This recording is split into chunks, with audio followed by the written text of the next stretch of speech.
Chapter 284. Xiaonanyes Oath. Yes, I still have Jean'er. Jean'er was the nickname of the 17th princess, who was also the only child of the empress. Having been in the palace for so many years, the empress understands better than Jiang Peihuan how hard it is for a child without a mother to survive in this place. Most women turn fierce when it comes to their children. The previously despondent empress, after thinking of her daughter, had her spirits instantly lifted. Looking at Jiang Peihuan, the empress whispered, "Huan, did you say the poison in me can be cured?" Yes. "The poison in your royal highness can be cured, but since you've been poisoned for a long time, curing it will also take a while. No matter how long it takes, one can wait." As she spoke these words, determination shone in the eyes of the empress. Calculating the time, Jiang Peihuan removed all the silver needles from the empress. Upon the removal of the needles, the empress felt much more comfortable. If she had any doubts about Jiang Peihuan's medical skills before, this incident made her trust Jiang Peihuan completely. Looking at Jiang Peihuan and Xiao Nani by her bedside, the empress continued, "Nani, don't tell this to your imperial brother. Imperial sister-in-law wants to protect the Li family." "I'm not protecting the Li family. I'm protecting myself." Hearing the empress' words, Xiao Nani fell silent. After a few seconds, he nodded. "Rest assured, I won't say a word." The empress smiled and turned to look at Jiang Peihuan. Meeting the empress' gaze, Jiang Peihuan said directly, "Your Royal Majesty, one can secretly work on the curing your poison. Huan, you've done me a great favor. If not for you discovering that I was poisoned, I might have lost my life." Jiang Peihuan could clearly feel that the empress was becoming more amicable towards her, evident from her address. Regardless of the empress' words, Jiang Peihuan simply replied softly, "It's my duty." But no matter what the empress said, Jin Peihuan only replied softly, "This is what I should do." After today's events, the empress was emotionally overwhelmed. After a brief chat, she let Jiang Peihuan and Xiao Nani leave. Soon after, Jiang Peihuan left the palace with generous rewards. Returning to the Cheng mansion, Jiang Peihuan and Xiao Nani entered their room. Though she'd seen it for days, every time she entered the room, Jiang Peihuan felt as if she was back in the plum garden. "You've been running around all day. Are you tired?" As she sat down, Jiang Peihuan saw Xiao Nani offering her a cup of hot water. Accepting the cup from him, Jiang Peihuan shook her head. "I'm not tired." After Xiao Nani sat beside her, she looked at him.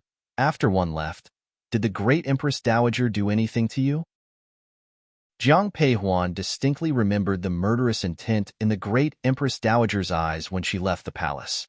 While in the palace, she couldn't ask, but now back at home, she couldn't help but voice her concern. Casually playing with his cup, Xiao Nani said calmly, "In the palace, she wouldn't dare do anything to me. For a while, she probably won't dare either." "Why?" Hearing this, Jiang Peihuan instinctively questioned, her eyes filled with doubt.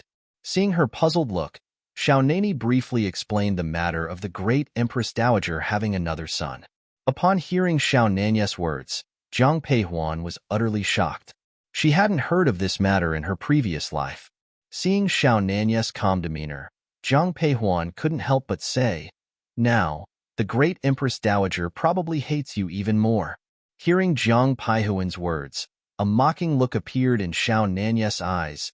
"Even without this, she would have hated me." "Xiao Nani, when did you find out about your origins? Did Rongamo tell you about my background?" Seeing Jiang Peihuan nod, a complex emotion appeared in Xiao Nani's eyes. When the man remained silent, Jiang Peihuan also held her tongue. After a long time, Jiang Peihuan heard the man's voice. "I knew about my origins from a very young age." Hearing this, Jiang Peihuan frowned. Xiao Nani continued, "I think I was 3 years old when my mother told me. She told me that one wasn't the child of the emperor."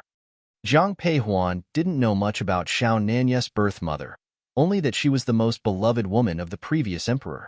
However, she couldn't understand why she would reveal such a secret to her son at a young age. Wasn't she afraid that young Xiao Nani might blurt it out? Or did she simply not care?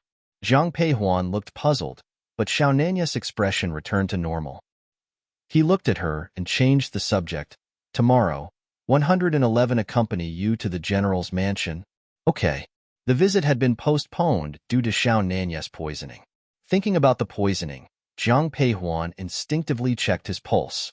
After letting go of Xiao Nanya's hand, she said, "The poison in your body has been temporarily suppressed, but it's just a matter of time. I still need to find a way to expel the poison from your body.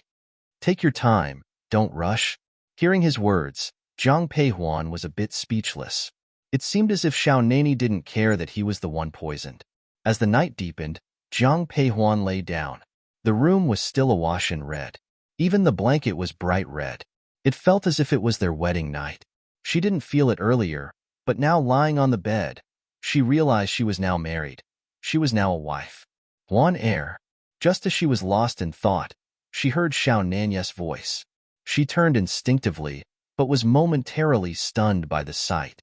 Xiao Nani had just finished washing up. His hair was loose, cascading down his back. He wore only a white shirt, loosely tied, revealing his collarbone. The sight reminded her of that night in the secret chamber of the Western Region Palace. Huan Er, I've never felt as content as one do at this moment. Xiao Nani was now lying next to her. As he lay down, he wrapped his arm around her, pulling her close. Leaning against him, she could hear his heartbeat clearly.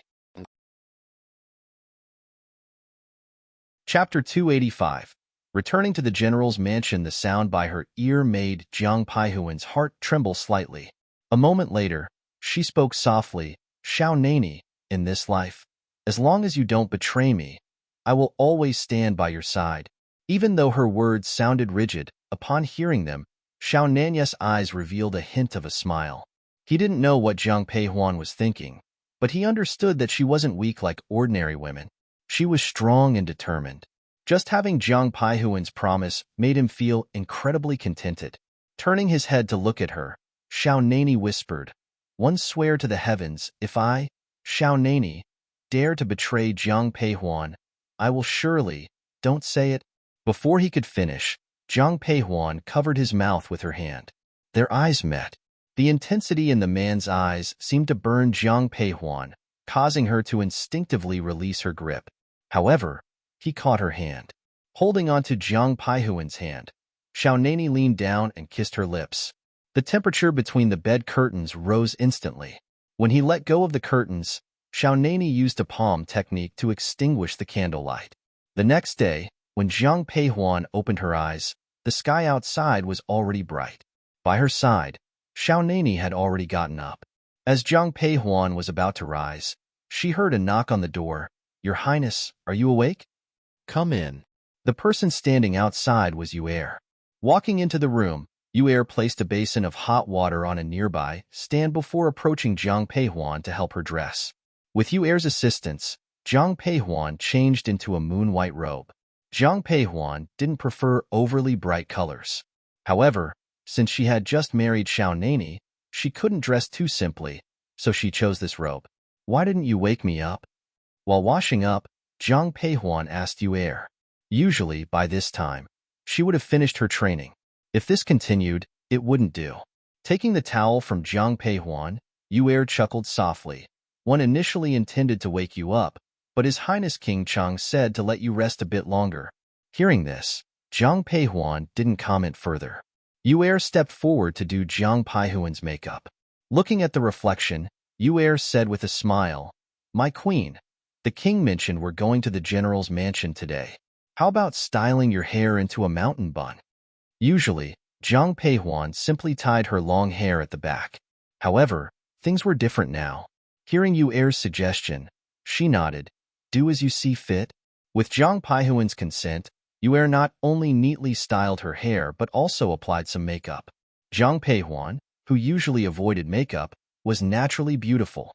Now, with a slight touch-up, her beauty made Yu'er stunned. After a long while, Yu'er looked at Jiang Peihuan's reflection and said, "My queen, you look truly beautiful this way." Jiang Peihuan had always known she was attractive, but looking at the reflection now, she was slightly surprised. The person in the mirror was truly her. Eyebrows and eyes were beautifully drawn, naturally carrying a hint of allure. "Huan Er, you!" Xiao Nani strode into the room but was taken aback upon seeing the person before him. When Yu saw Xiao Nani come in, she greeted him and promptly left the room.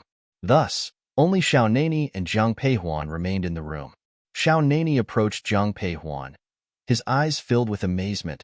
Huan you look breathtakingly beautiful. Didn't you say we were going back to the general's mansion? Are we going now, or after breakfast? Well, leave immediately and have breakfast at the general's mansion. Zhang Peihuan didn't object to Xiao Nanya's decision and simply nodded in agreement. Soon, the two of them got into the carriage. The previous night, Xiao Nani had sent Han Feng to deliver a message. So, when Zhang Peihuan and Xiao Nani stepped off the carriage, she saw the entire Zhang family waiting at the entrance. Besides the old Madame Zhang, both Zhang Hong and Shui Yin stood there. Zhang Peihuan hurriedly approached to pay her respects. Father, mother. Shui Yin took a moment to examine her daughter. Seeing the softer Zhang Peihuan compared to her usual self, Shui Yin's eyes beamed with joy. Let's go. Your grandmother is waiting. Go greet her first. Okay. Nodding, Zhang Peihuan and Shui Yin headed to the Chrysanthemum Hall. Meanwhile, Xiao Nani was surrounded by Zhang Hong and Zhang Changbai. The group cheerfully proceeded towards the Chrysanthemum Hall. Although old Madame Zhang sat on a grand chair, her gaze remained fixed outside. Not hearing any familiar voices, a hint of anxiety appeared in her eyes. Haven't they arrived yet? Old Madam, be at ease. Didn't the Chung mansion send someone yesterday, saying the eldest miss would return today? Grandmother? Huan it's Huan Hearing Zhang Peihuan's voice, the old Madame Zhang rose from her chair, so abruptly that Nanny Su had to support her. Grandmother. Upon entering the main hall, Zhang Peihuan saw old Madame Zhang approaching and promptly went to greet her. However, before she could kneel, the old madam held her hand. It's good that you're back. Her eyes brimmed with excitement. Grandmother, with eldest sister back, do my second sister and one lose our appeal? Zhang Xijin, who was beside Shui Yin, said with a laugh. Following her, Zhang Rian chimed in, Yes, now that you have elder sister, you don't cherish us anymore. You two naughty monkeys, the old madam chided with a smile.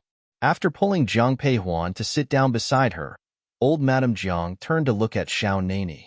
Your Highness, please dine with us before heading back. Grandmother, Huan and I haven't had breakfast yet. We purposely saved our appetites for here. This time, returning with Huan I'd like to stay at the General's mansion for a few days. One hope you won't find us bothersome. Stay for a few days? That's wonderful. How could I find it bothersome? I'd wish you both could stay longer. Yu Zhan, hurry, prepare breakfast for His Highness and the eldest miss. Zhang Peihuan and Xiao Nani quickly sat down at the dining table under old Madame Zhang's arrangement. The Zhang family had already had their breakfast but sat to keep them company. Old Madame, bad news. While Zhang Peihuan was talking to old Madame Zhang, she heard a piercing sound coming from outside. What are you shouting about? Yu Zhan, go see what's happening. Hearing the commotion, old Madame Zhang frowned and instructed Nanny Su, who promptly went outside. Chapter 286. Jian Mice giving birth. The noise outside gradually subsided, but Zhang Peihuan still heard the cries from outside. A moment later, Nanny Su walked up to the old madam. There was a hint of struggle in her eyes. Seeing the look in her eyes, old Madame Zhang said directly, Speak up. His Highness King Cheng isn't a stranger. Hearing this, Nurse Su stepped forward and whispered, Old Madam, Madame Jian is about to give birth. She's only just over 7 months pregnant, isn't she? It seems she's going into premature labor. Upon hearing Nanny Zu's words, there was a shadow of concern in old Madame Zhang's eyes. Although she wasn't fond of Jian Mei, the child in her womb was still a child of the Zhang family. Grandmother, perhaps we should go see Aunt Mei. At this moment, Zhang Peihuan suggested to old Madame Zhang. Hearing her words, the old madam nodded. Your Highness, I recently acquired some fine weapons. How about we go take a look together? At this time, Zhang Changbai spoke to Xiao Nani. Given that a concubine from the Zhang family's second branch was giving birth, Xiao Nani naturally wouldn't want to join the commotion. So, After hearing Jiang Shangbai's words, he quickly nodded in agreement. However, as he was getting up, Xiaonani looked at Jiang Peihuan and whispered, "Huan heir, once you're free, come find me at Elder Brother's place." "All right." After nodding to the man, Jiang Peihuan went to the fragrant garden with old Madame Jiang's support. When Jiang Peihuan and old Madame Jiang entered the courtyard, they immediately saw a very anxious Jiang Yuan and a conflicted Zhou Rongfang. How could she go into labor prematurely? "Mother, why are you here?" Hearing old Madame Jiang's voice, Jiang Yuan and Zhou Rongfang quickly approached and paid their respects. Second uncle, second aunt. Standing next to the old madam, Jiang Peihuan also greeted Jiang Yuan and his wife. "Huan heir, you are now a queen of Cheng Mansion. You shouldn't bow to me anymore." Seeing Jiang Peihuan's gesture, Jiang Yuan quickly held his niece's hand. "Second uncle, how is Aunt Mei?" Hearing this, worry deepened in Jiang Yuan's eyes. "We don't know yet." From inside the room came the cries of Jian Mei. Hearing the screams, Jiang Peihuan frowned. "Have you called a doctor? How can we let a male doctor see a woman in labor?" Jiang Peihuan had just spoken when Jiang Yuan immediately replied. Upon hearing this, Jiang Peihuan was speechless. She almost forgot that her second uncle was quite old-fashioned. Thinking for a moment, Jiang Peihuan turned to Jiang Yuan. "Second uncle, let me go in and see. After all, I've read a few medical books. Maybe I can help." Without waiting for Jiang Yuan's reply, Jiang Peihuan walked towards Jian Mei's room. When she entered, she was greeted by a strong smell of blood. The midwife was by the bed but seemed clueless because Jian Mei's cervix hadn't dilated yet. Jian Mei's face was pale, but when she heard a voice, she instinctively turned her head. Seeing that it was Jiang Peihuan, she was momentarily stunned. However, Jiang Peihuan had already approached and checked Jian Mei's pulse. "Ah!" A searing pain emanated from her abdomen, and Jian Mei let out a scream. Hearing this, Jiang Peihuan whispered, "Don't scream, or you won't have the strength for the delivery later. Go get Aunt Mei a bowl of ginseng soup." Yes. After the maid left, Jiang Peihuan sat next to Jian Mei. Jiang Peihuan began massaging several acupuncture points on Jian Mei's body. Whether it was psychological or not, Jian Mei felt the pain in her abdomen lessen. By the time Jiang Peihuan's hands were sore from massaging, the maid returned with the ginseng soup. "Aunt Mei, quickly, drink the ginseng soup." With the maid's assistance, Jian Mei drank the entire bowl of soup. Whether it was due to Jiang Peihuan's massage or the ginseng soup, Jian Mei felt her strength returning. However, seeing Jiang Peihuan still standing by her side, there was complexity in her eyes. "Why are you helping me?" Hearing Jian Mei's words, Jiang Peihuan spoke softly. "The Jiang family is one and the same. We all thrive or suffer together. The child in your womb is a member of the Jiang family." Jiang Peihuan's voice was very cold, but Jiang Mei's eyes lit up with hope upon hearing these words. "It's opening, the birth canal is opening." At that moment, the midwife suddenly exclaimed joyfully. Jian Mei felt waves of pain, even more intense than before. "Madam Jian, push. The young master is about to come out." Hearing the midwife's words, Jian Mei tightly gripped the blanket. At this point, Jiang Peihuan could only stand by and watch. Seeing Jian Mei's painful expression, worry was evident in Jiang Peihuan's eyes. The child was only a little over 7 months. "Why is it the feet first?" The midwife's cry of shock snapped Jiang Peihuan back to reality. "What's wrong?" Stepping forward, Jiang Peihuan asked in a low voice. "The baby is in the wrong position. What do we do?" Looking at the tiny foot that had already emerged, worry was evident in Jiang Peihuan's eyes. The midwife was panicking. After a brief moment of contemplation, Jiang Peihuan quickly pushed the foot back in and used a silver needle to lightly prick it. Soon, the little foot retracted. Seeing this, the midwife was completely stunned. Jiang Peihuan then turned to her, asking in a deep voice, "Is there any way to correct the baby's position?" Only through massaging. Then massage her." Hearing Jiang Peihuan's words, the midwife quickly went to Jian Mei's side, washed her hands, and began pressing forcefully on Jiang Mei's abdomen. Jian Mei let out a piercing scream. However, hearing Jian Mei's cry, Zhang Peihuan tightly held her hand. You must endure. If we don't correct the baby's position, he could easily suffocate. Hearing Zhang Peihuan's words, Jian Mai's eyes widened. She didn't scream anymore and only gripped Zhang Peihuan's hand tightly. I got it. I got it. An hour later, seeing the baby's head starting to emerge, the midwife's eyes were filled with joy. Hearing this, Zhang Peihuan hurriedly said to Jian Mei, Did you hear that? The baby's position has been corrected, and he will be out soon. Just hang in there a bit longer. Madam Jian, push harder. The baby is about to come out. Jian Mei, looking as if she had been pulled out from the water, still tightly held onto Zhang Peihuan's hand upon hearing the voice. He's out. He's out. My baby. Where's my baby? Jian Mai's consciousness began to blur, but upon hearing the midwife's words, she still looked towards her hands. Zhang Peihuan also looked over. The baby was tiny, due to being premature, only the size of a palm, with translucent fingertips.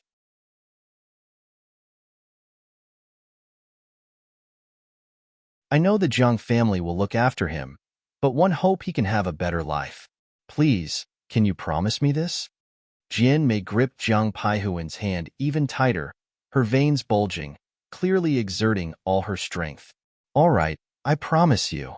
As soon as Zhang Peihuan finished speaking, Jian Mei released her hand. Then, Zhang Peihuan immediately took out her silver needles. However, when the silver needles pierced into the acupoints, it did not have any effect. The blood under Jian Mai's body continued to flow out. Zhang Peihuan rolled up her sleeves and began to massage the acupuncture points on Jian Mai's body, but there was still no effect. Huan air. At this moment, a voice came from outside the door. It was the voice of old Madame Jiang.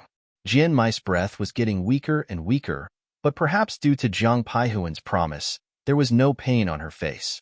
In fact, a faint smile even lingered at the corner of her mouth. Outside the door, the Jiang family members only heard the sounds from inside. They hadn't seen what was happening. When the door opened, old Madame Jiang immediately came forward, supported by Nanny Su.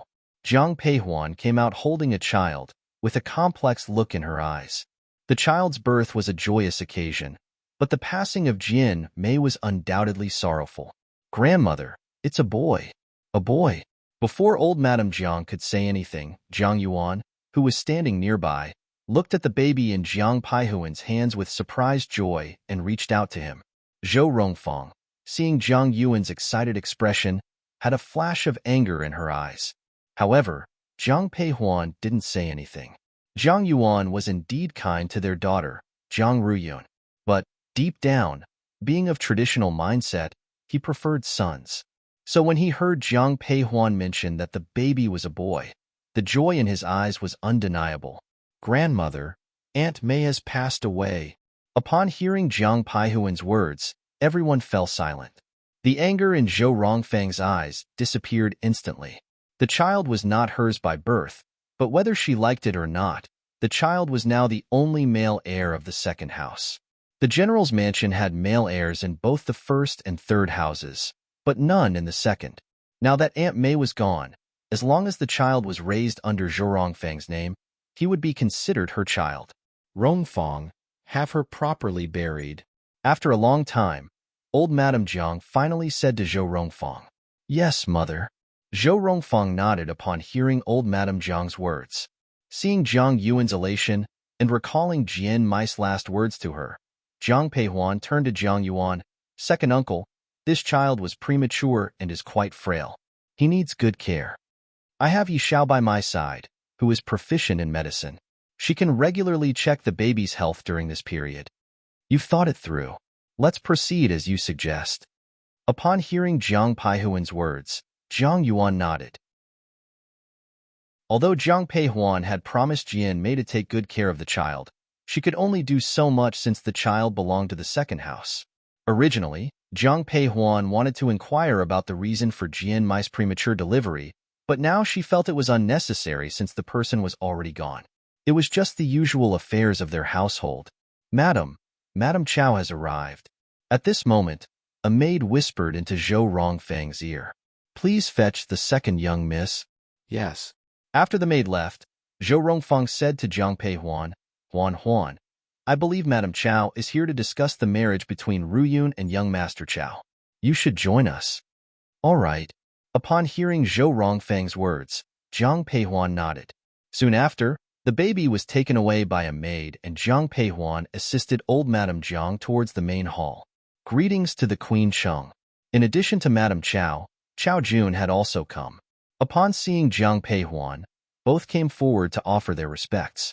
After all, Jiang Peihuan was now the queen of Cheng Mansion, and they needed to show their respects to her. But when Jiang Peihuan saw Madame Chow bowing, she quickly stepped forward to hold her hand. Madam, there's no need for such formalities.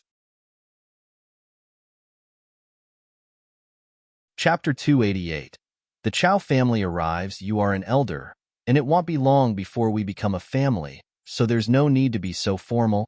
Hearing Jiang Peihuan's words, the smile in Madame Chow's eyes deepened. She only has one son, Chow Jun originally. When she found out that Chow Jun was going to marry Jiang Ruyun, she was a bit hesitant. However, after meeting the Jiang family, Madame Chow was no longer opposed. But her approval was just that, and she wasn't particularly thrilled. Back in the day, even if Yin Xian wasn't the best, at least she was marrying for the first time. In contrast, Jiang Ruyun was a divorced woman.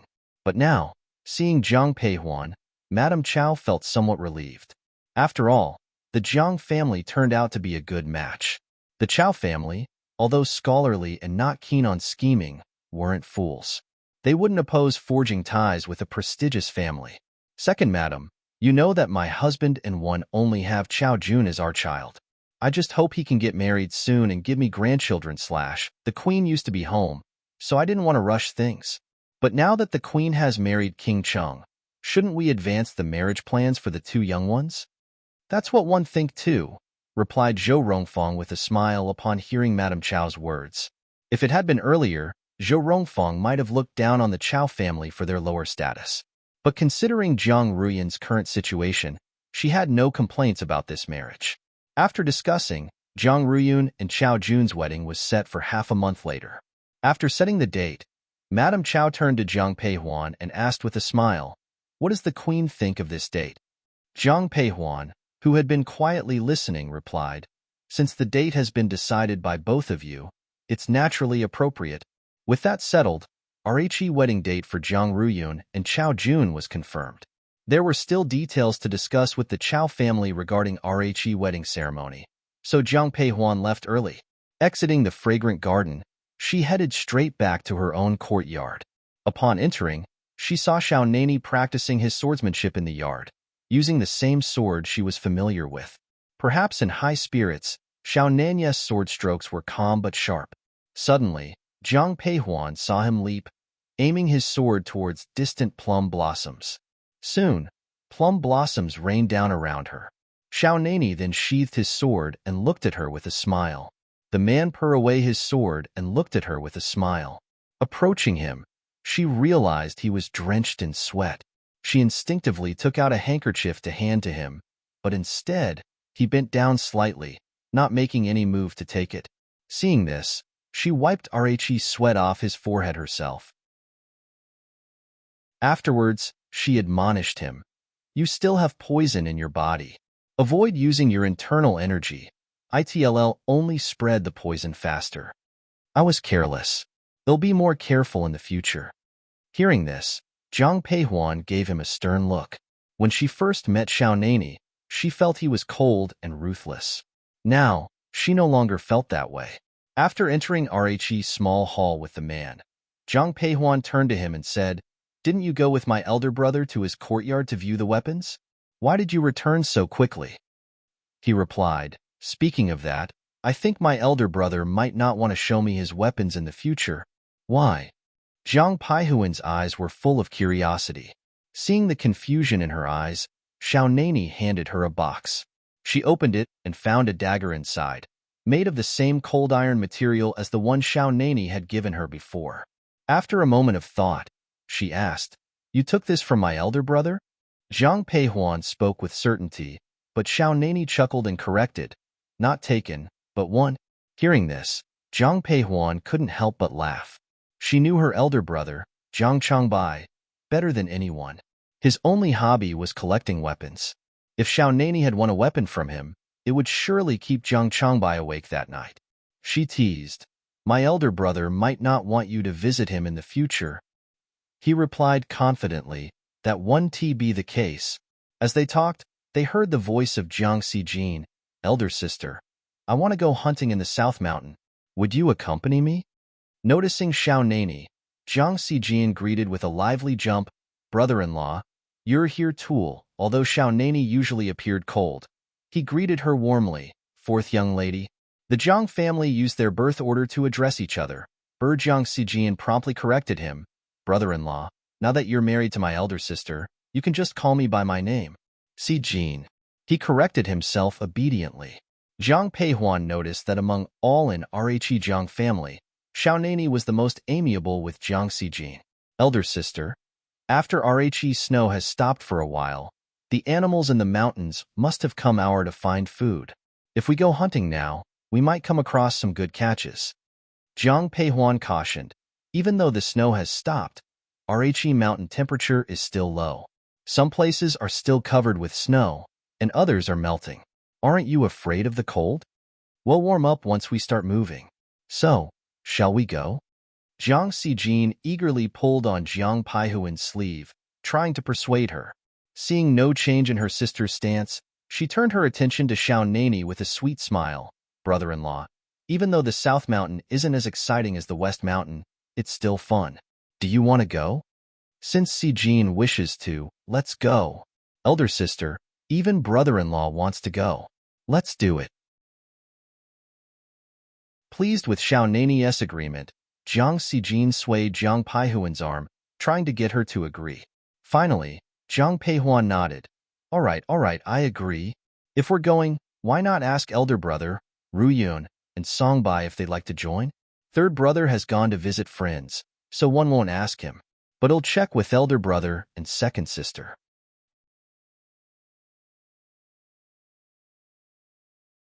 Chapter 289. Chance encounter in the mountain. After saying that, Jiang Xijin ran off. An hour later, Jiang Peihuan and Xiao Nani left the house. Those who accompanied them were Jiang Ruyun, Jiang Changbai, Jiang Xijin, and Chao Jun. When Chao Jun heard that the Jiang siblings were heading to South Mountain, he decided to join them. Since they were going hunting, they didn't take a carriage and rode their horses towards South Mountain.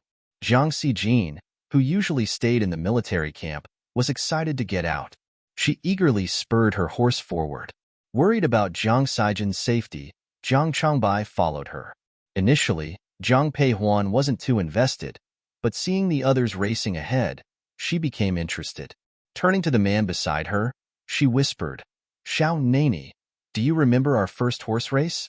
Hearing Jiang Peihuan's voice, Xiao Nani nodded and smiled. "Of course I remember. We didn't have a clear winner back then. Are you challenging me to a rematch today?" "Indeed." As her words fell, Jiang Peihuan gently patted her horse, Lai Feng, saying, "Let's go." Lai Feng, being highly responsive, immediately galloped forward at Jiang Peihuan's command. Looking at Jiang Peihuan's figure, Xiao Nani also spurred his horse, Zhuai Yun, saying, "Zhuai Yun, you can't let your wife win." After Jiang Peihuan married into the Cheng mansion, Lai Feng also moved with her. Lai Feng and Zhuai Yun were kept together. It's said that horses follow their owners, and among the rare breeds, Zhuai Yun was quite aloof, but he always loved following Lai Feng. Now, seeing Lai Feng sprinting forward, Zhuai Yun quickly chased after. "Eldest sister, brother-in-law, wait for me." Initially, Jiang Xijin was leading, but two figures suddenly raced past her. Watching the backs of Xiao Nani and Jiang Peihuan, Jiang Xijin called out. However, all she got in response was the dust they kicked up. The group soon reached South Mountain. As they approached the foot of the mountain, Jiang Peihuan reined in Lai Feng. As she halted, Xiao Nani stopped beside her. Glancing at the man next to her, Jiang Peihuan whispered, "It's another tie. We'll race again next time." "All right, let's go into the mountain." Under Jiang Shangbai's command, the group slowly walked into the mountain. Just as they entered, numerous small animals scattered around. Seeing this, Jiang Xijin, with a grin, drew her bow and arrow. One knew there'd be plenty to hunt, she remarked as she shot 2 rabbits. Why are there only small creatures? No big one, she complained after some time. Hearing her, Jiang Changbai whispered, for bigger prey, we need to go deeper. This area is too shallow. Then let's go deeper. As she spoke, Jiang Xijin rode deeper into the woods. Seeing this, Jiang Changbai didn't object. After all, the Jiang family children had martial arts training from a young age and enjoyed hunting. However, as he passed by Jiang Peihuan, he told Xiao Nani, Your Highness, please take care of Peihuan. Don't worry, elder brethren. Eldest young master, rest assured. 111 Take care of Ruyun. Chao Jun added as Jiang Changbai glanced at him. Then, the 6 of them ventured deeper. Elder brother, come quick, there really is something. Not long after they ventured in, Jiang Peihuan heard Jiang Sijin's voice. Following the direction of the sound, Jiang Peihuan frowned. That voice? Jiang Peihuan and Xiao Nani exchanged glances, both with a hint of bewilderment in their eyes. Although Jiang Changbai wasn't married, he was still a grown man and well-versed in worldly matters. So, when he saw Jiang Xijin moving forward, he immediately shouted, Xijin, come back. But it was too late.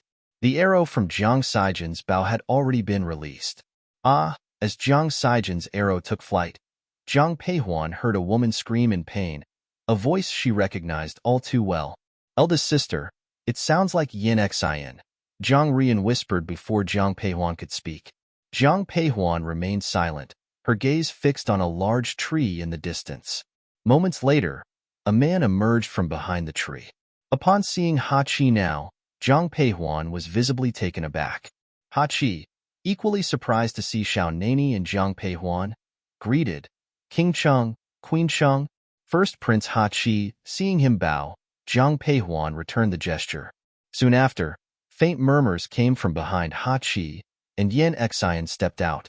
Her expression upon seeing everyone present was a chaotic mix of emotions. Miss Yin, what are you doing here? What were you and Prince Ha Chi up to? Jiang Xijin, still innocent to the implications of the earlier sounds, asked, sensing something was amiss. Yin Xin's eyes flashed with anger at the question. She ignored Jiang Xijin, turning instead to Jiang Peihuan. Jiang Peihuan, did you intend to murder someone? If Prince Ha Chi had truly been hit by that arrow, how would you explain to the emperor? That was my arrow. What does it have to do with my elder sister? Jiang Xijin retorted, stepping protectively in front of Jiang Peihuan. Yin Xian sneered. The upbringing of the Jiang General Mansion is truly exceptional, daring to shoot an arrow at the prince of the grassland tribes. Yin Xian, there's no need to twist the facts. My younger sister had no idea you and Prince Ha Chi were behind that tree. She thought it was a wild animal, hence the arrow. Wild animal? Zhang Riyun, you dare to insult Prince Ha Chi by calling him a beast? You. All. Before Yin Xian could finish, she felt a sharp pain at her neck. Turning her head, she saw an arrow quivering in the tree trunk right behind her. Holding the bough was none other than Xiao Nani. Meeting Yin Xin's horrified gaze, Xiao Nani calmly warned, if I hear your voice again, 111 kill you on the spot. Fear replaced the rage in Yin Xin's eyes, rendering her speechless. In Qi Kingdom, everyone knew of King Cheng's unpredictable temper, and if Xiao Nani truly killed her, the emperor wouldn't punish him. Everyone in the Qi Kingdom knew the emperor's indulgence towards King Cheng. King Cheng, this matter has nothing to do with Miss Yin. Please don't make things difficult for her.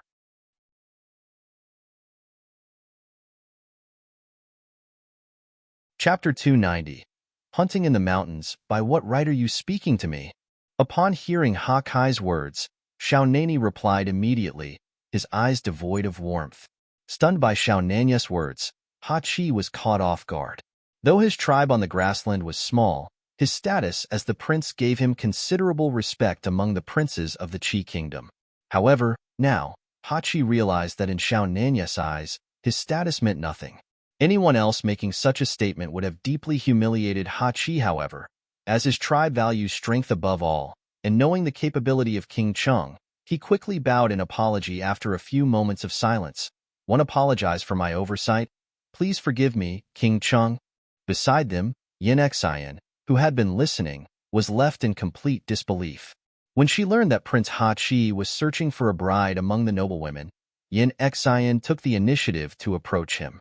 Although her heart was set on Prince Qing, the latter's household had become too lively, leading her to abandon that idea. Now, seeing Ha Kai's deference to Xiao Nani, Yin Xian was left questioning her choices. "Let's go over there," Xiao Nani said, not even acknowledging Ha Kai's apology.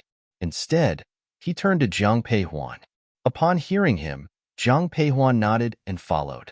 As they were leaving, Xiao Nani instinctively took her hand, positioning himself protectively in front of her. Watching this scene, a range of emotions played out in Yin Xin's eyes, especially when she noticed the bow and arrow in Zhang Peihuan's hand. "After they leave, we should go too," Ha Chi said to Yin Xian. "But why are we leaving this vast south mountain?" Yin Xian started, but was abruptly interrupted by Ha Chi. "Enough," he snapped. "Don't think I'm unaware of why you approached me. I don't mind if you play your games, but if you ever try to manipulate me, I will not spare you." With that, Ha Chi walked away, not even sparing another glance at Yin Xian. Watching the man who was once affectionate with her now leave so coldly, Yin Xin's eyes darkened. She turned and took another path. Biting her lip, Yin Xian walked off in another direction. Zhang Peihuan, unaware of the preceding events, wouldn't have cared even if she knew. At that moment, the Jiang family was focused on hunting, having entered deep into the mountains. Jiang Ruiyun couldn't help but ask Zhang Peihuan, "Elder sister, is Yin Xian planning to marry into the grassland tribe?" As she spoke, she instinctively glanced at Chao Jun beside her. After all, there was once an engagement between him and Yin Xian. Although she and Chao Jun were soon to be married, she couldn't help but overthink this detail. Seeing no reaction on Chao Jun's face, as if he hadn't heard her words, Jiang Ruiyun breathed a sigh of relief. Upon hearing Jiang Ruiyun's question, Zhang Peihuan simply responded, "Whatever her plans may be, they have nothing to do with us." In her past life, Yin Xian was one of the people who had harmed her.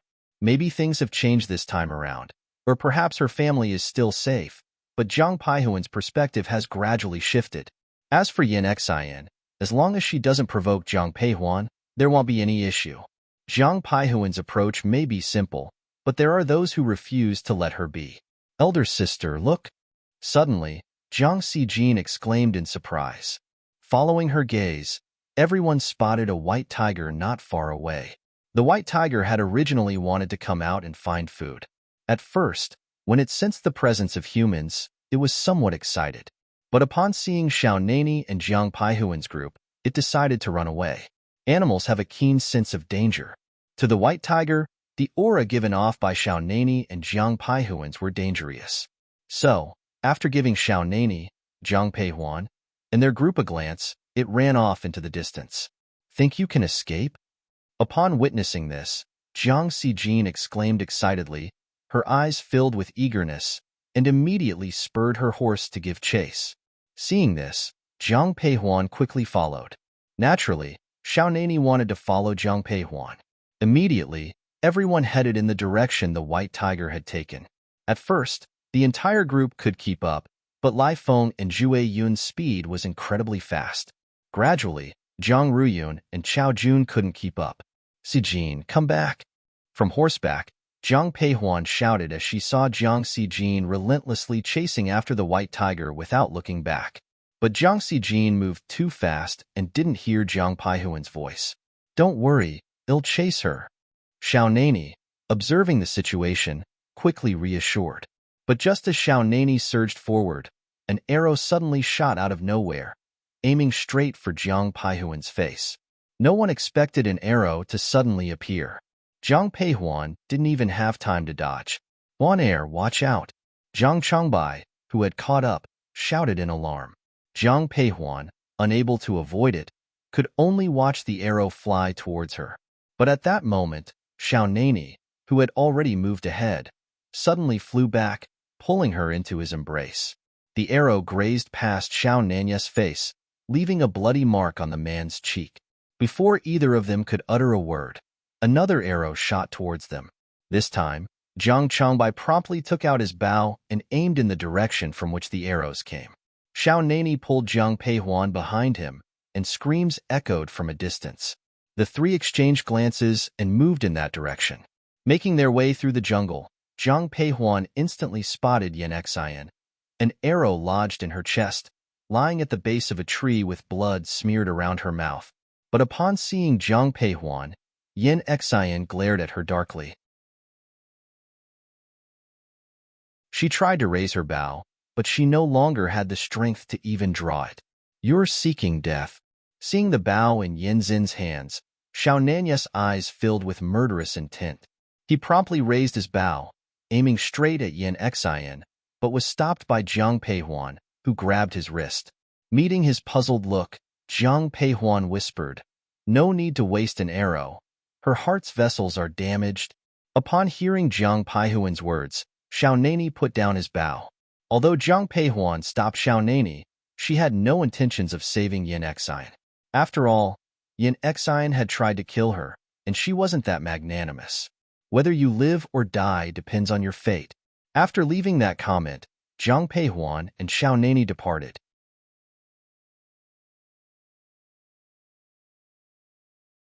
Chapter 291.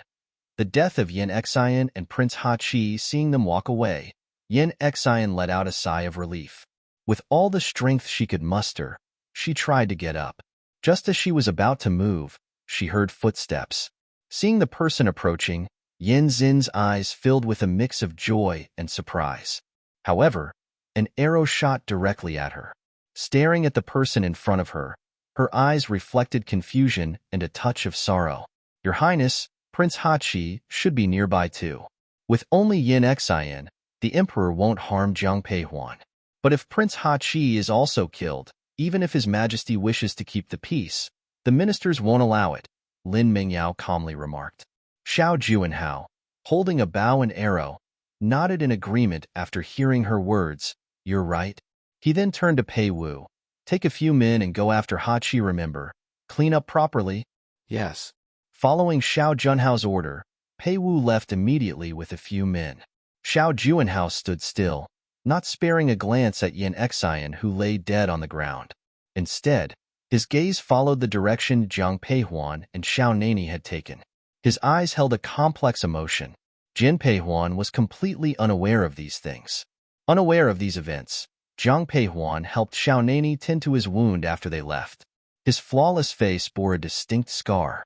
Only now, as she cleaned the wound, did Zhang Peihuan realize its depth. Fortunately, since they came for hunting, Zhang Peihuan had brought along a medicine for wounds. Preparing to apply it, she warned Xiao Nani, "This might sting a bit. Bear with it." Zhang Peihuan carefully treated Xiao Nanya's injury. By the time she was done, Zhang Changbai returned with Zhang Xijin, and behind them, they dragged a white tiger. "Elder sister, look, one shot this white tiger." Brother-in-law, you're hurt?" While talking to Zhang Peihuan, Zhang Xijin noticed Xiao Nanya's facial injury. Seeing her concern, Xiao Nani gently smiled. "It's nothing. Just a small wound." "It's getting late. Let's go back." Zhang Peihuan didn't say much to Zhang Xijin and directly spoke out. Upon hearing this, no one objected. After finding Zhang Ruyun and Chao Jun, the group headed straight into the city. By the time they returned to the general's mansion, the sky was already dark. Xiao Nani and Zhang Peihuan went straight back to Plum Garden. Because Xiao Nani had a wound on his face, the two did not leave Plum Garden after they returned. That night, after treating the man's wound, they both lay down on the bed.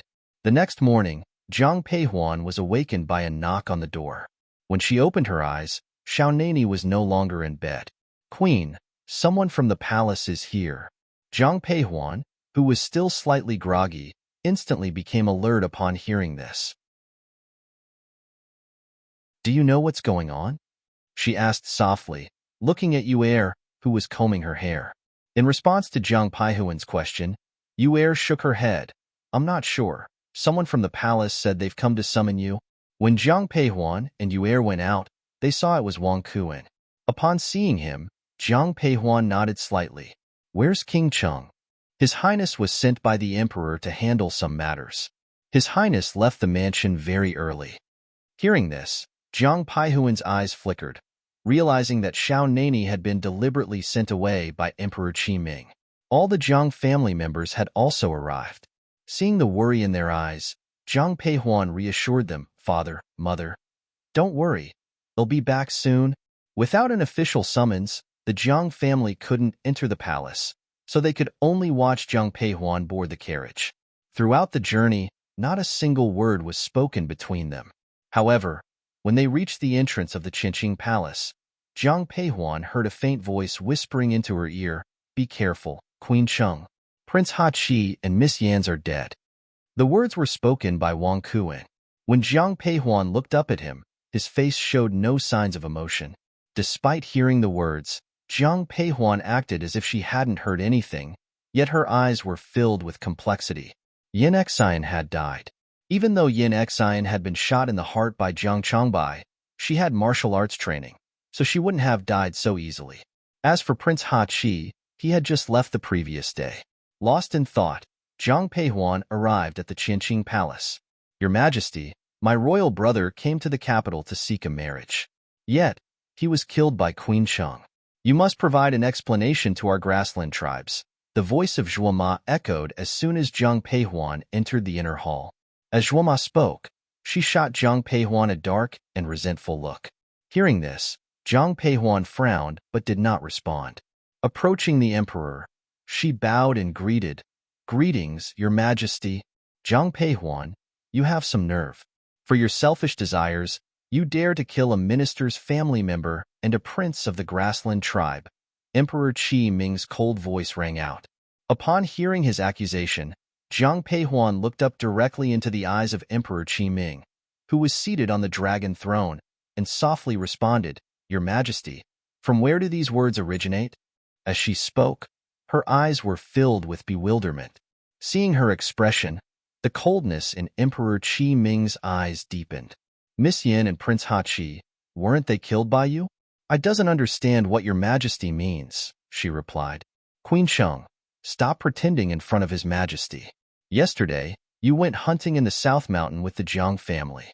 Coincidentally, my royal brother and Miss Yin were also there. After your family left, they were found dead. If it wasn't you, who else could it be? I've also heard that you had a grudge with Miss Yin." Before Emperor Qi Ming could respond, Zhuo Ma impatiently interjected. Upon hearing this, Jiang Peihuan turned to face Zhuo Ma and calmly asked, "Princess Zhuo Ma, you keep insisting I killed them. Do you have any proof?" "Of course." Moments later, a young eunuch entered the inner hall holding several long arrows. Jiang Peihuan recognized them. They were unique to the Jiang family. In the Qi Kingdom, every military family had their unique markings on their arrows. The Jiang family's arrows bore their family's emblem. The arrows presented by the eunuch clearly had the Jiang family's emblem. "Queen Cheng, do you recognize these arrows?" Emperor Qi Ming inquired. Upon hearing him, Jiang Peihuan nodded and replied, "Yes, these arrows belong to the Jiang family."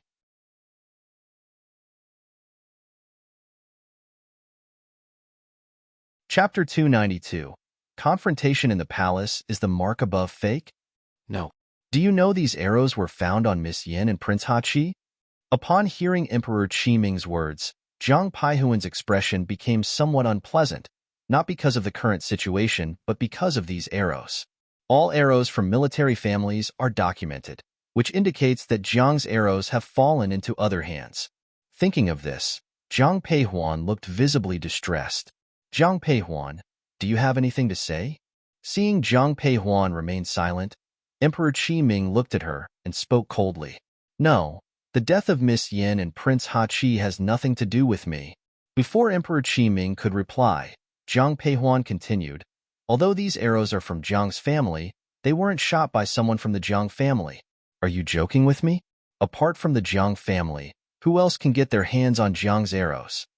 Regarding this matter, I'd also like to know." "Jiang Peihuan, how dare you?" Hearing Jiang Peihuan's words, Emperor Qi Ming slammed the table in anger. Seeing this, Jiang Peihuan silently knelt down.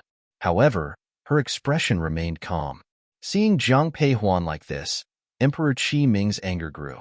Looking at the kneeling Zhang Peihuan, Emperor Qi Ming spoke directly. Zhang Peihuan, do you think that since you're married to Nani, I can't touch you? Imperial brother? Just as Zhang Peihuan was about to speak, she heard a familiar voice and saw a familiar figure approaching her. It was Xiao Nani. The man had clearly rushed over, not even wearing his cloak. Seeing Xiao Nani, the anger in Emperor Qi Ming's eyes diminished slightly.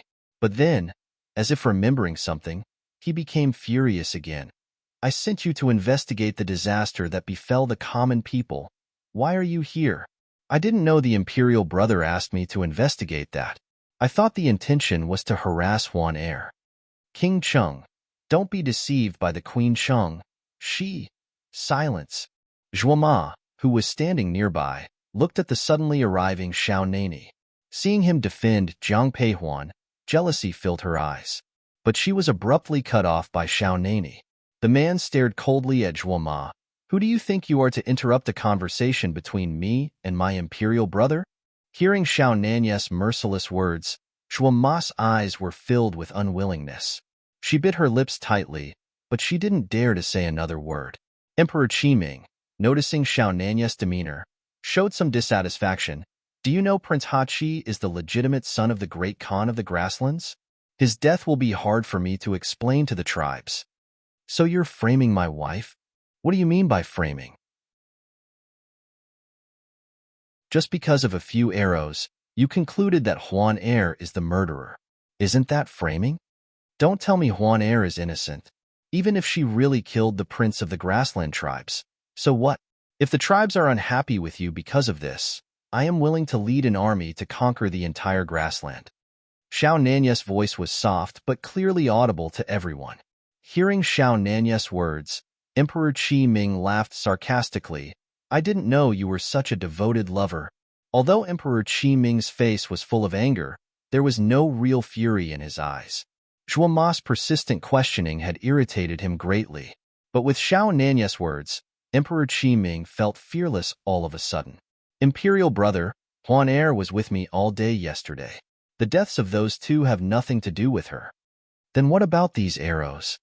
Regarding these arrows, I will investigate together with the Jiang family members.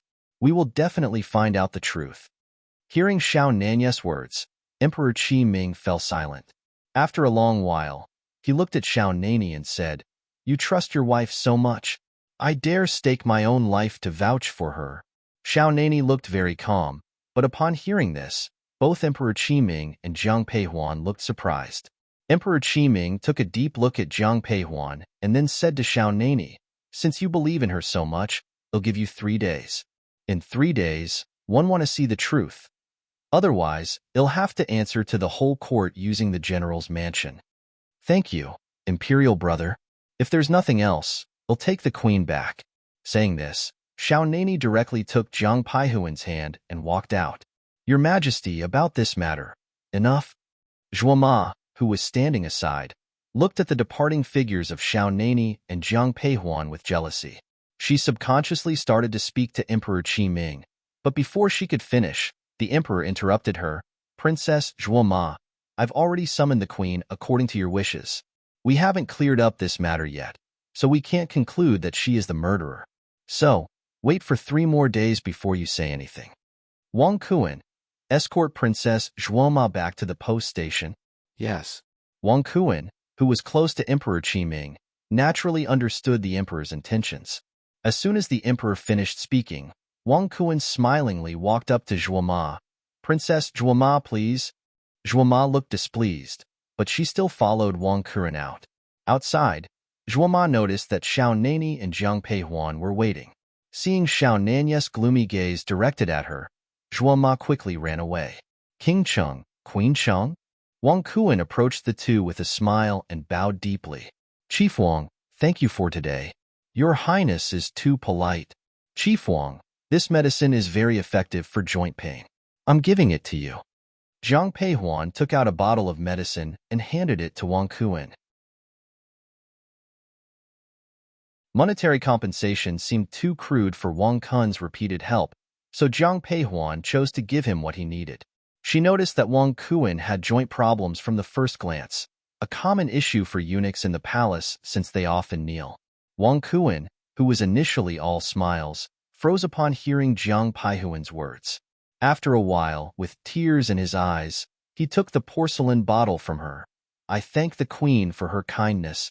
If you find improvement, let me know, and he'll continue to prepare the same medication for you. If it's not effective, we'll try another prescription.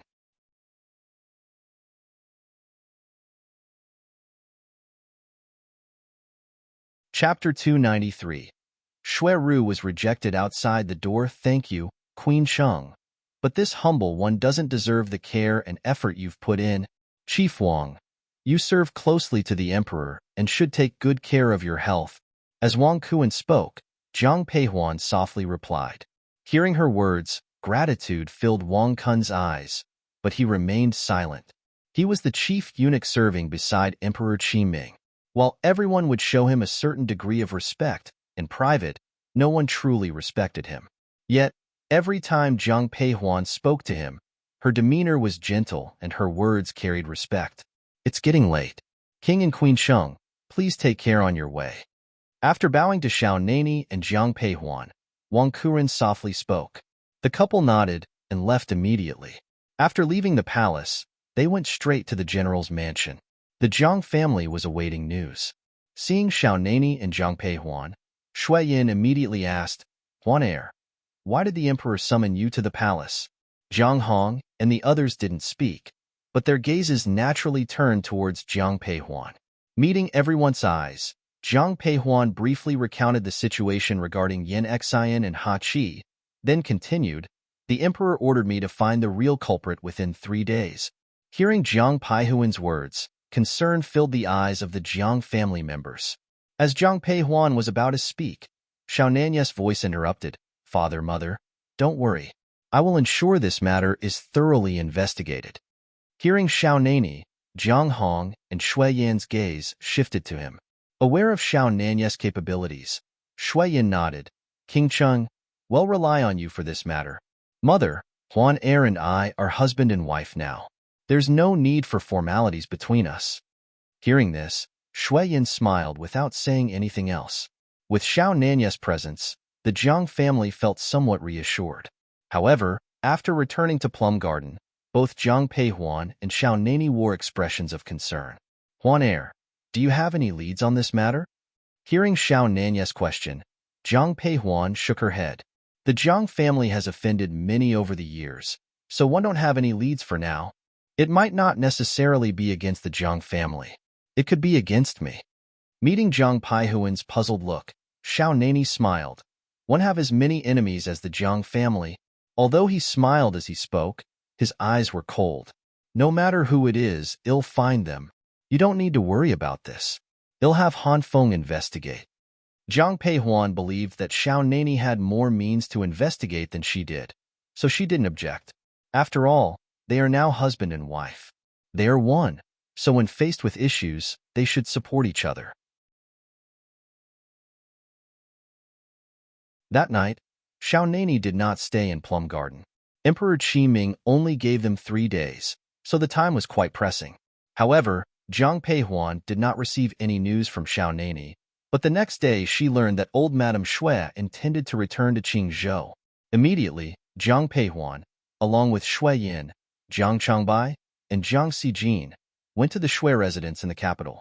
The Shui family's residence in the capital is relatively small and out of the way, so it took a while by carriage. When Jiang Peihuan alighted from the carriage, she saw the Shui family packing. Old Madame Shui stood at the entrance with Wang Fingyi and Su Yunyan. Behind them were Shui Qi and Shui Ji among others. Behind him stood Shui Qi, Shui Ji, and the others. Greetings to Queen Cheng. Seeing Jiang Peihuan approaching, everyone, led by old Madame Shui, began to bow. Jiang Peihuan rushed forward to support old Madame Shui. Grandmother, what are you doing? We can't neglect the etiquette. You are already a queen. According to the rules, we have to bow to you. Grandmother, customs shouldn't override affection. You are my elder, and it's improper for me to accept such courtesy from you. Old Madame Shui still insisted. Jiang Peihuan had no choice but to look at Xiao Nani. Catching her glance, the man immediately approached. Grandmother, we are all family. There's no need for formalities. Seeing even Xiao Nani speaking in this manner, old Madame Shui refrained from further objections.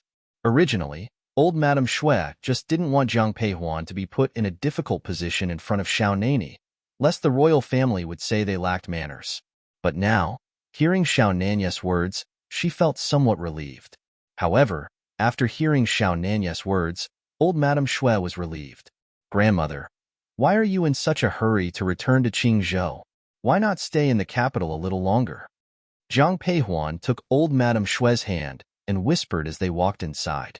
Hearing this, old Madame Shui gently patted Jiang Peihuan's hand, whispering, I originally came to the capital for your wedding. Now that your marriage with King Cheng is concluded, it's time for us to return. Moreover, an extended stay might arouse suspicions. When mentioning this, old Madame Shui lowered her voice. However, Jiang Peihuan still heard it. She understood the implication. The Shui family was a significant power in Qingzhou, and if they stayed there, no one would suspect anything. However, an extended stay in the capital could raise Emperor Qi Ming's suspicions. After all, the incident with King Chu Jiang had just happened. They continued walking in silence until Shui Ru's voice interrupted them. However, just as they were about to enter, Jin Peihuan heard Shui Ru's voice from behind. Grandmother? Mother? Hearing the voice, everyone instinctively turned around. Shui Ru, looking well off, descended from a carriage, supported by a maid. As Jiang Peihuan observed, she thought Shui Ru must have been leading a comfortable life in the Qing mansion. Grandmother, you're returning to Qingzhou. Why wasn't I informed? Anger flashed in Shui Ru's eyes as she approached and accused old Madame Shui. Old Madame Shui looked at her granddaughter, her eyes filled with coldness. Turning to Shui Ru, she said coldly, You are no longer a member of the Shui family. Whether we stay or leave has nothing to do with you. Grandmother, can you really be so heartless towards me? It's not that I am heartless, but you who lack any semblance of familial affection. If it weren't for the lingering ties of blood, do you think you'd still be standing here? Have you forgotten that you placed that treasonous letter in your uncle's study? Shui Ru didn't expect old Madame Shui to bring up that incident. Her expression turned unsightly. She wanted to retort and explain, but she couldn't find any justification. Jiang Peihuan looked at Shui Ru with indifference. From the moment Shui Ru had placed that letter in Jiang Hong's study, in Jiang Peihuan's heart, Shui Ru was no longer considered family.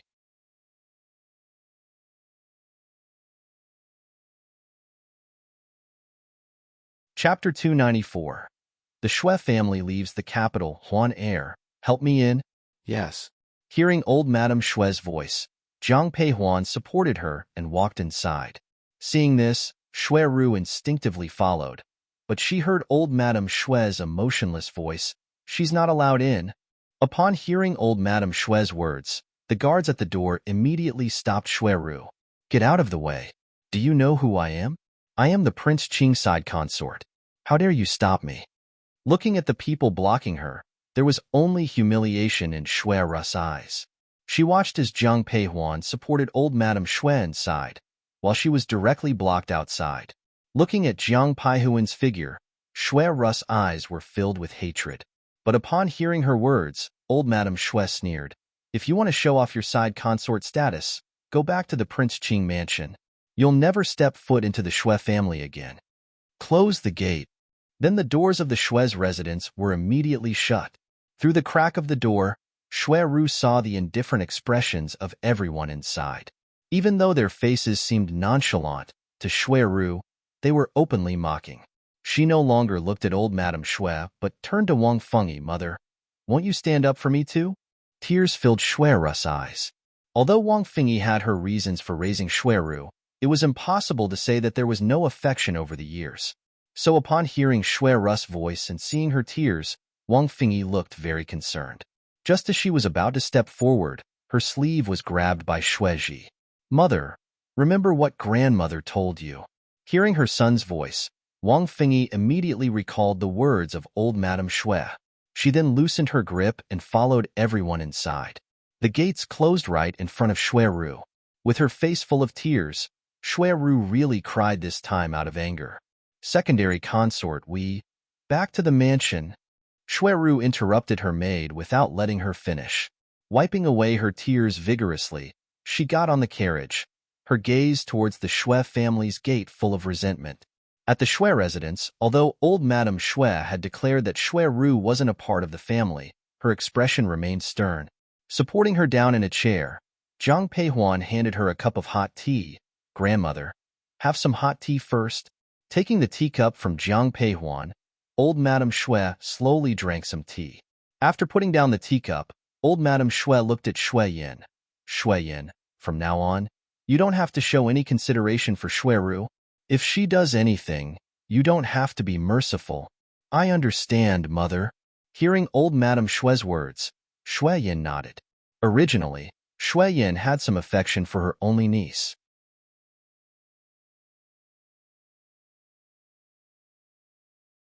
Seeing Shui Ru, now turning purple, she quietly spoke to Xiao Juanhao. Hesitating briefly, Xiao Juanhao eventually released his grip. Gasping on the floor, Shui Ru convulsed, struggling to breathe.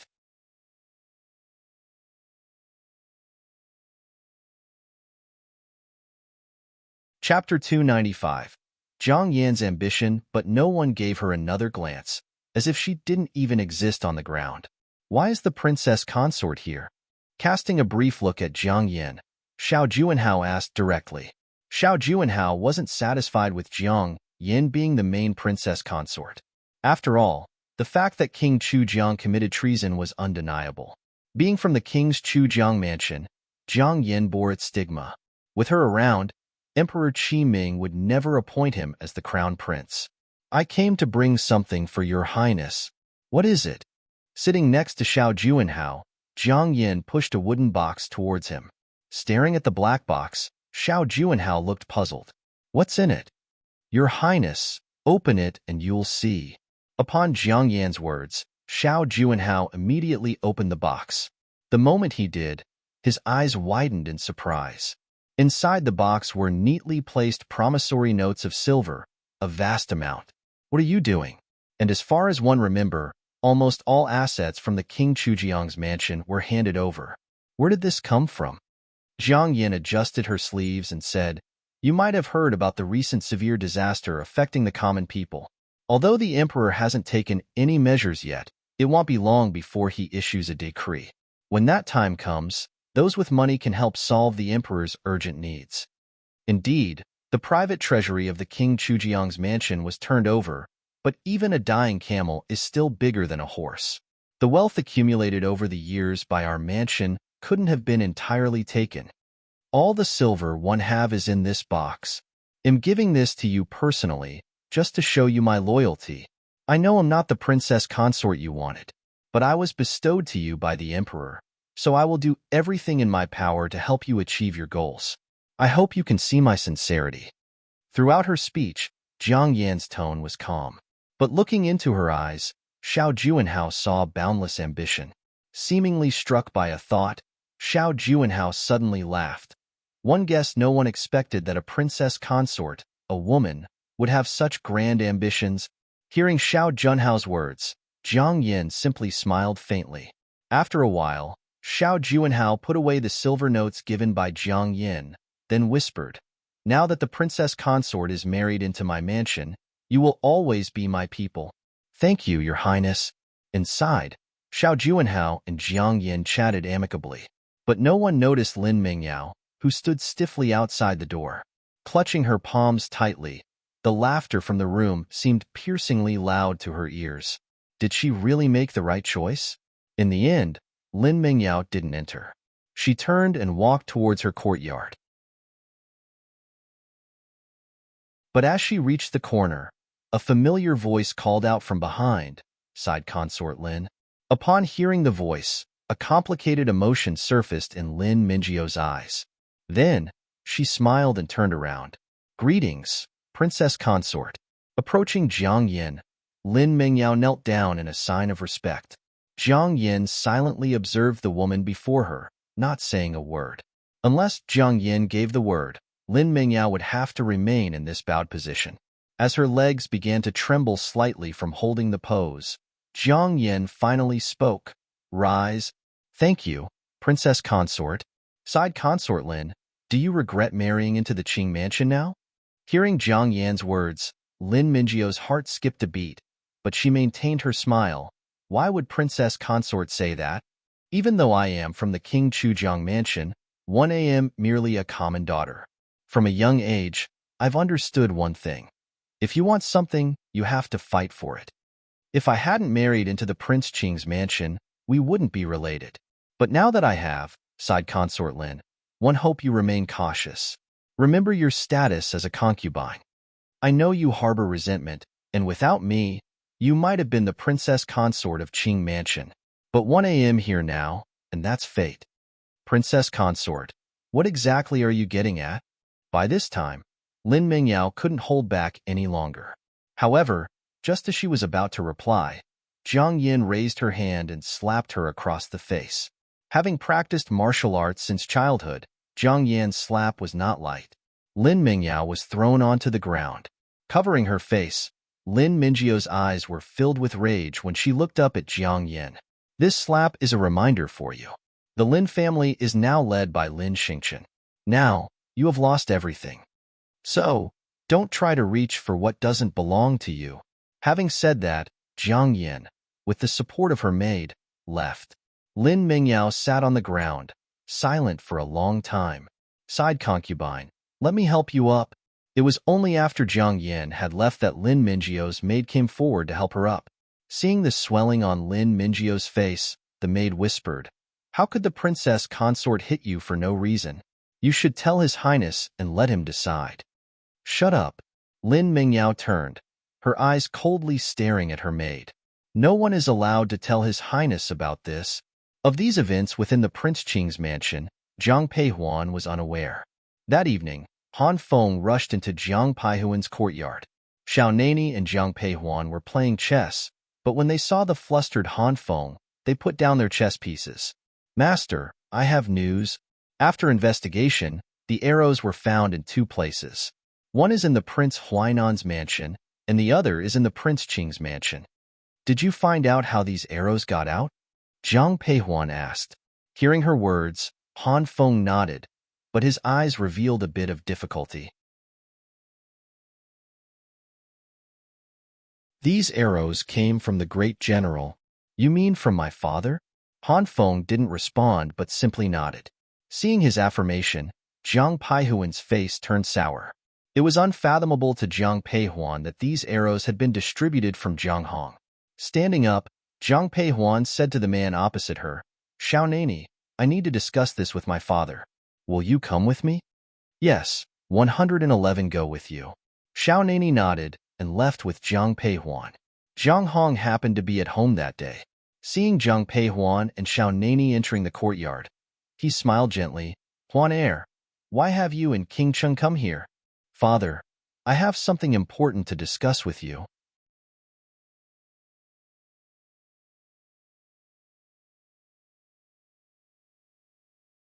Chapter 296, Investigation. Huan Heir, what do you want to tell me? Seeing the seriousness in Jiang Peihuan's eyes, Jiang Hong whispered. After sitting down in the chair opposite Jiang Hong, Jiang Peihuan talked about the investigation of Xiao Nani, and then continued, Father, these bows and arrows came from you. Hearing this, Jiang Hong frowned. A moment later, he softly said, those in charge of casting the bows and arrows have been with me for many years. Father, Mengyi has also been with you for many years. Jiang Peihuan responded coldly to Jiang Hong's words. Hearing Mengyi's name, Jiang Hong's expression instantly darkened. After a moment of silence, he turned to Jiang Peihuan and Xiao Nani. I understand. 111 have someone investigate this. I'll wait for your news. Seeing Jiang Hong nod, Jiang Peihuan and Xiao Nani left Yinlin. After leaving Yinlin, Jiang Peihuan and Xiao Nani went straight back to Plum Garden without going out again. That night, Jiang Hong didn't sleep. Early the next morning, Jiang Peihuan's door was knocked on by Yu Er. When the knocking sounded, Xiao Nani and Jiang Peihuan opened their eyes and both looked at the door. King Queen Sheng, the great general wants to see you. Hearing this, Xiao Nani and Jiang Peihuan glanced at each other and got up together. Yu Er came forward to assist Jiang Peihuan, while Xiao Nani quickly prepared himself. Both were very efficient, and they left their room shortly after. As soon as they reached the courtyard, Jiang Peihuan saw the waiting Deputy General Liu. King Queen Sheng. Seeing Xiao Nani and Jiang Peihuan, Deputy General Liu quickly stepped forward to salute. After a gesture towards him, Jiang Peihuan softly said, "Father sent you to fetch us?" "Yes. The general asked me to take you both to a place." Without saying anything, Jiang Peihuan and Xiao Nani left the general's mansion. The three of them rode to a house in the suburbs. Entering the courtyard with Deputy General Liu, Jiang Peihuan heard cursing from inside. "Jiang Hong, you'll get your retribution." Hearing this voice, a look of displeasure and a hint of anger appeared in Jiang Peihuan's eyes. A man was tied up, pinned to the ground. Jiang Peihuan recognized him as one of Jiang Hong's generals, close to Ming Yi, named Wang Ku. At that moment, Wang Ke's eyes were filled with resentment, glaring at Jiang Hong with hatred. In contrast, Jiang Hong's expression was quite calm.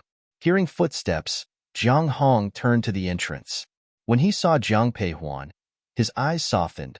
"Huan Er, King Cheng, it seems father has found the traitor." It was Xiao Nani who spoke. Looking at Wang Ku on the ground, a faint smile appeared on Xiao Nani's lips. But that smile had a cold undertone, and upon closer inspection, it was also a bit bloodthirsty. Upon hearing Xiao Nani's words, Jiang Hong nodded and then said softly, "It has been confirmed that he is the one who sent out those bows and arrows. So what if one sent them out? This is all your retribution, Jiang Hong." "Wang Ku, I always treated you fairly. Why did you do this?" Jiang Hong had been silent, but at this point, he couldn't help but address Wang Ku directly. Hearing this, Wang Ku let out a burst of laughter, as if he had heard a joke. Looking at Jiang Hong, he said mockingly, "You actually ask me why? Have you forgotten how Brother Ming died? So, all of this was in revenge for Ming? You make it sound so noble. You just wanted wealth and glory." As soon as Jiang Hong finished speaking, Xiao Nani, standing next to Jiang Peihuan, let out a derisive laugh.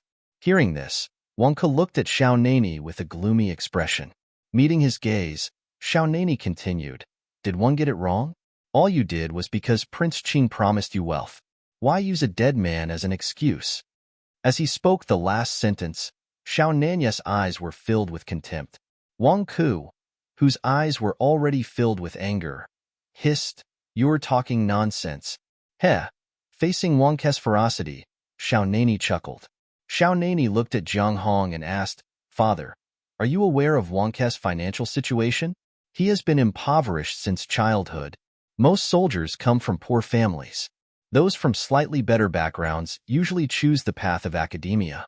Studying requires money, but being a soldier does not. Not only is there no tuition, but there's also a monthly salary. If one remember correctly, a captain like you would earn only 100 or so taels a year without indulging in any luxuries. Yet, you have tens of thousands of silver notes at home. You better not tell me that's your family's private property." On the way here, Jiang Peihuan learned from General Deputy Liu that Wang Ku was the traitor. Immediately, she and Xiao Nani went to Wang Ke's house to look for evidence. Hearing Xiao Nani's words, Wang Ke's already dark expression darkened even further. He wanted to refute, but he couldn't find the words. Upon hearing this, Jiang Hong was stunned.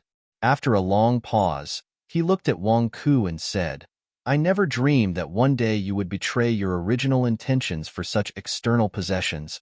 Heh, you nobles wouldn't understand our suffering." Upon hearing this, Jiang Hong frowned. Before he could say more, Jiang Peihuan stepped forward and held Jiang Hong's hand. "Father, from the moment he chose to betray you, he wasn't worth your attention. Today is the last day the Emperor granted me and King Cheng. Leave him to us." Looking at Wang Ku on the ground, Jiang Hong wanted to say something, but in the end, he simply looked at Jiang Peihuan and said, "All right, they'll leave him to you." After saying that, Jiang Hong left with Deputy General Liu. Wang Ku watched Jiang Hong's retreating figure with a complicated expression. After Jiang Hong left, the warmth in Jiang Paihuan's eyes disappeared instantly. Looking at Wang Ku, she directly asked, "When did you start colluding with Prince Qing?" Hearing Jiang Paihuan's question, Wang Ku looked up at her, but his eyes were full of disdain and mockery. He remained silent as if he hadn't heard her at all. "The queen is talking to you. Are you deaf?"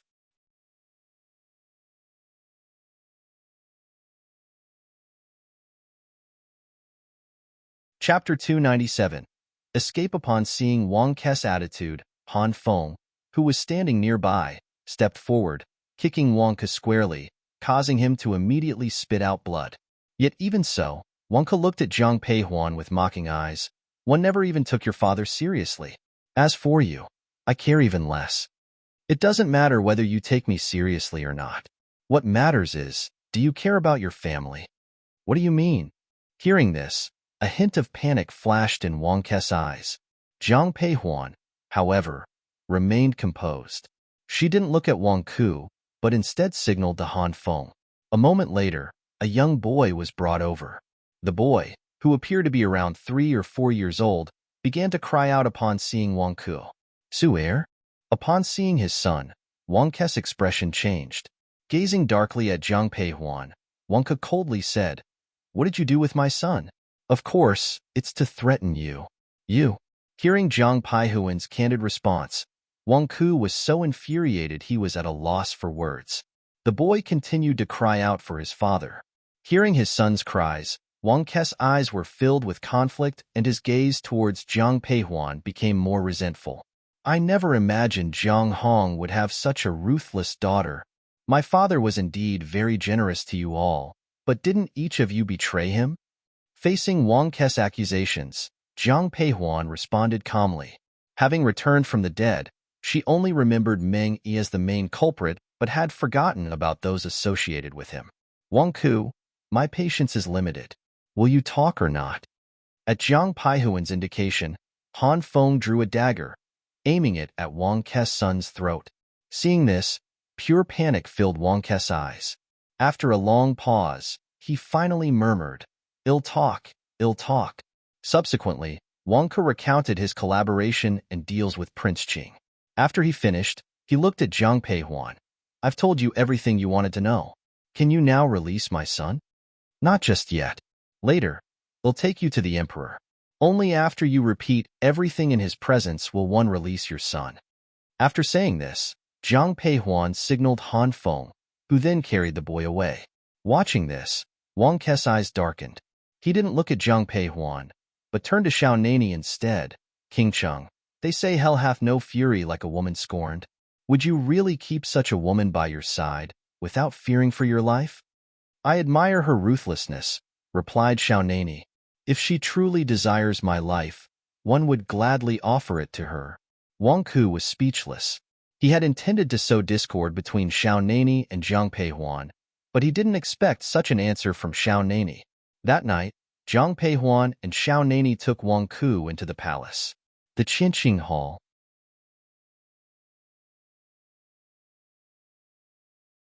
Emperor Qiming was clearly waiting for the two of them. Seeing the two bowing to him, he asked in a calm voice, "How did it go? Today is the last day. Have you found out everything?" "It's all clear. The deaths of those two have nothing to do with Huan Air. It's all the scheming of Prince Qing behind the scenes," Xiao Nani answered immediately. The emperor, who was reviewing official documents, paused his brush when he heard this. Setting the brush down, he looked at Xiao Nani and Jiang Peihuan and asked, "You say the culprit behind this is Prince Qing. Do you have any evidence?" Soon after, Wang Ku was brought before Emperor Qiming. Without needing Xiao Nani and Jiang Peihuan to prompt him, Wang Ke repeated everything he had previously disclosed. Upon hearing Wang Ke's words, the emperor's eyes burned with anger. Looking to Wang Kuan at his side, he ordered coldly, "Summon Prince Qing." Yes.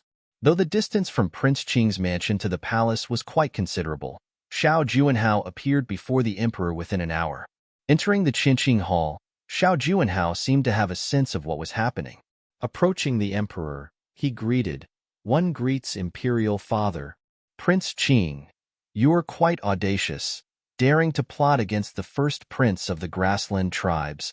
Imperial father, I am wronged, exclaimed Xiao Juanhao, immediately kneeling. You claim to be wronged, but do you dare deny knowing Wang Ku or having dealings with him? Imperial father, one indeed have associations with General Wang, but the death of Prince Hachi really has no connection to me. One have been occupied with the disaster areas recently. You've been busy with the disaster areas? Yes, even though the heavy snow has ceased, the people still suffer greatly. During this time, I have been focusing on the disaster relief. If Imperial Father doesn't believe me, you can inquire with the officials.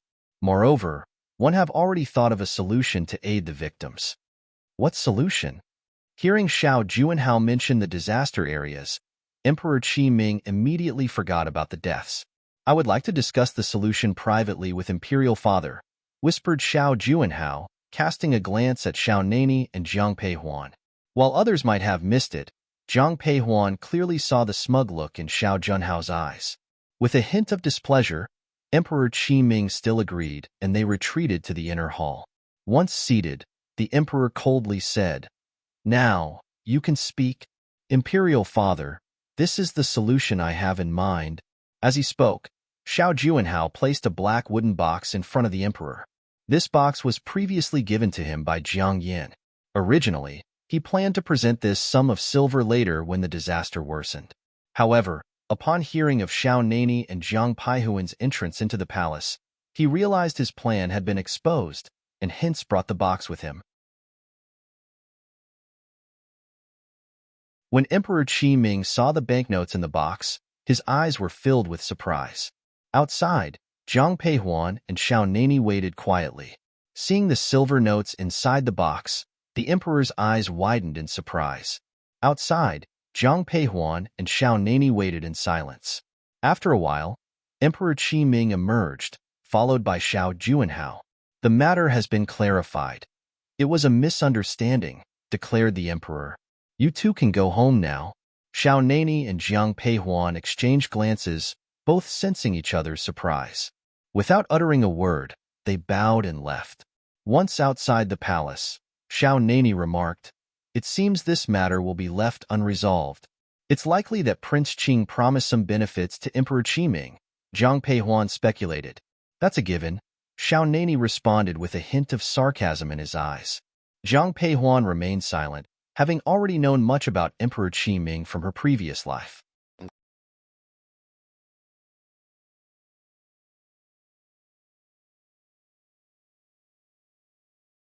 Chapter 298. Exploring Huainan Mansion at night as an emperor, he did not have the wisdom of an emperor at all. But in front of Xiao Nani, Jiang Peihuan didn't want to say this. Inside the carriage, everyone fell silent. It wasn't until they returned to the general's mansion that Jiang Peihuan called Yi Xiao. "Queen Cheng?" After bowing to the two, Yi Xiao then turned to Jiang Peihuan and said, "My queen, what do you need from me?" "Yes, go to the Huainan mansion and arrange a meeting with the Prince Huainan." Yes. Upon hearing Jiang Peihuan's instructions, Yi Xiao nodded and then left. After Yi Xiao left, Xiao Nani turned to Jiang Peihuan and asked, "Are you trying to investigate the matter of the Huainan prince's mansion taking the Jiang family's bows and arrows?" Yes. "Although the matter with the Prince Qing mansion has been settled, I believe that the Prince Qing will not act rashly for a while, but I don't know what the Huainan mansion wants. To prevent this from happening again, one need to understand the situation." Jiang Peihuan didn't want to have any contact with the people in Huainan mansion, but she had to investigate this matter, so seeking out Zhao Yong seemed like a good approach. Although Zhao Yong was also a member of the Huainan mansion, Jiang Peihuan had a good impression of him. "When I go to see the Huainan prince, do you want to come with me?" "Yes, I'll accompany you." As soon as Xiao Nani finished speaking, Yi Xiao returned. Although the general's mansion was not far from the Huainan mansion, it was still a distance away. Seeing Yi Xiao return so quickly, Jiang Peihuan looked puzzled. After Yi Xiao bowed, she asked directly, "What did the Huainan prince say?" "I didn't meet Prince Huainan." "You didn't?" Hearing Yi Xiao's words, Jiang Peihuan was full of confusion. Facing Jiang Peihuan's puzzled expression, Yi Xiao spoke softly. "One went to the Huainan mansion, but the servants said that the prince is not receiving guests. Hearing this, Jiang Peihuan frowned.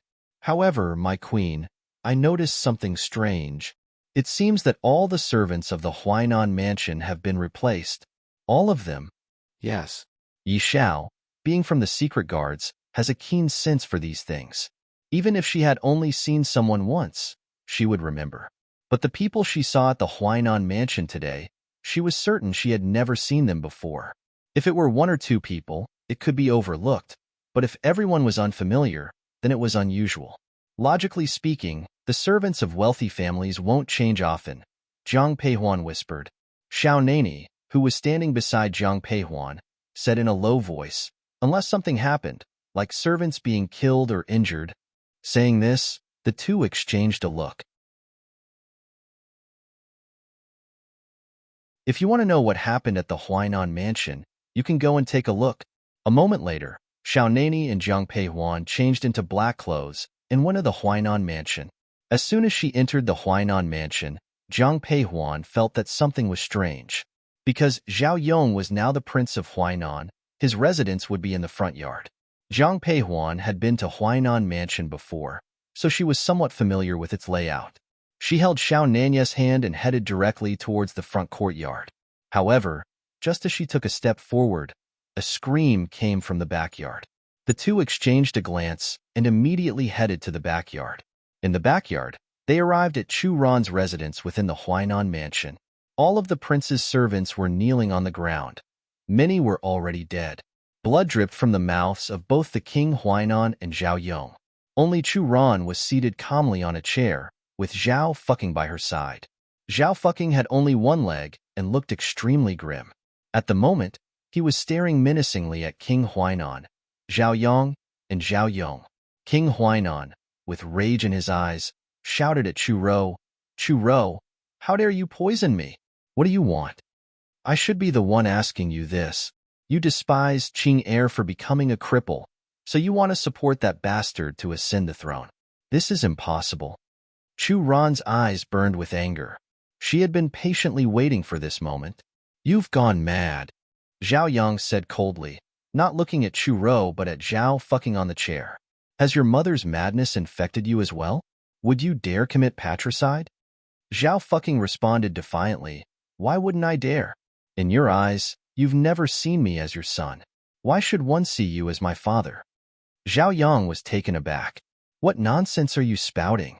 Zhao Fucking replied, isn't that what you truly think? Zhao Fucking stood slowly, using a cane for support, and drew his sword. You always said I was useless. But why did one end up this way? Isn't it because of your schemes? He continued, from childhood, you never truly guided me. Instead, you constantly oppressed me. You did all this just to pave the way for the son you truly cherished. As he spoke, Zhao Fucking slowly rose to his feet. He leaned half of his body on his cane and then directly drew out his long sword. Holding the cane, Zhao Fucking slowly approached the Huainan king. Zhao Yang, you're right. Today one intend to commit patricide. Zhao Fucking, you'd kill him? He is your biological father. Seeing Zhao Fucking's actions, Zhao Yong immediately stood in front of Zhao Yang, looking at Zhao Fucking with a troubled expression. Upon hearing Zhao Yong's voice, Zhao Fucking's already grim face darkened even more. Looking at Zhao Yong, Zhao Fucking said with fury eyes, shut up. Who do you think you are? What gives you the right to speak to me? If it weren't for you, I would still be the prince of Huainan, not a cripple. Finishing his words, Zhao Fucking suddenly laughed looking at Zhao Yang. You adore this son of yours, don't you? Well, they'll kill him right in front of you and let you taste the pain of heartbreak. As his voice trailed off, the sword in Zhao Fucking's hand was thrust directly at Zhao Yang. Seeing his move, Zhao Yong's eyes widened. But suddenly, a black whip descended from the sky, wrapping itself around Zhao Fucking's sword. Then, Jiang Peihuan and Xiao Nani appeared in front of everyone. What a grand drama! Removing the cloth from his face, Xiao Nani spoke with a smile. Jiang Peihuan. Zhao Fucking looked at the black whip entangling his sword, his eyes filled with gloom as he stared at Jiang Peihuan standing opposite him. Although Jiang Paihuan's face was veiled, Zhao fucking recognized the whip. Upon hearing his words, Jiang Peihuan directly removed the cloth from her face but did not step back.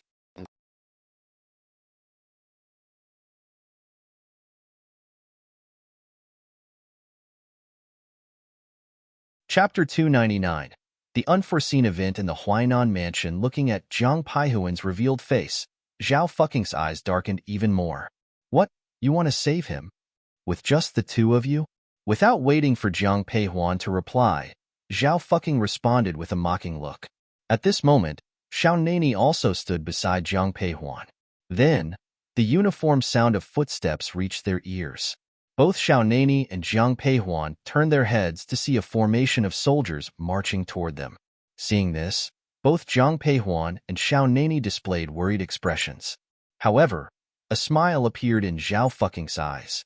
Looking at Xiaonani and Jiang Peihuan, he remarked lightly, I know you both are highly skilled in martial arts, but can you take on so many at once? Jiang Peihuan, you had a hand in crippling my leg. I initially planned to confront you later, but since you've come to me today, I'll accommodate you. As he finished speaking, Zhao fucking retreated a couple of steps. Immediately, the soldiers surrounded the duo. Watching the encircled Xiaonani and Jiang Peihuan, Zhao fucking ordered coldly, kill them. Qing heir, if Xiaonani is killed, the palace will surely investigate this matter, said Chu Rou, who was seated in the main position, her eyes showing conflict.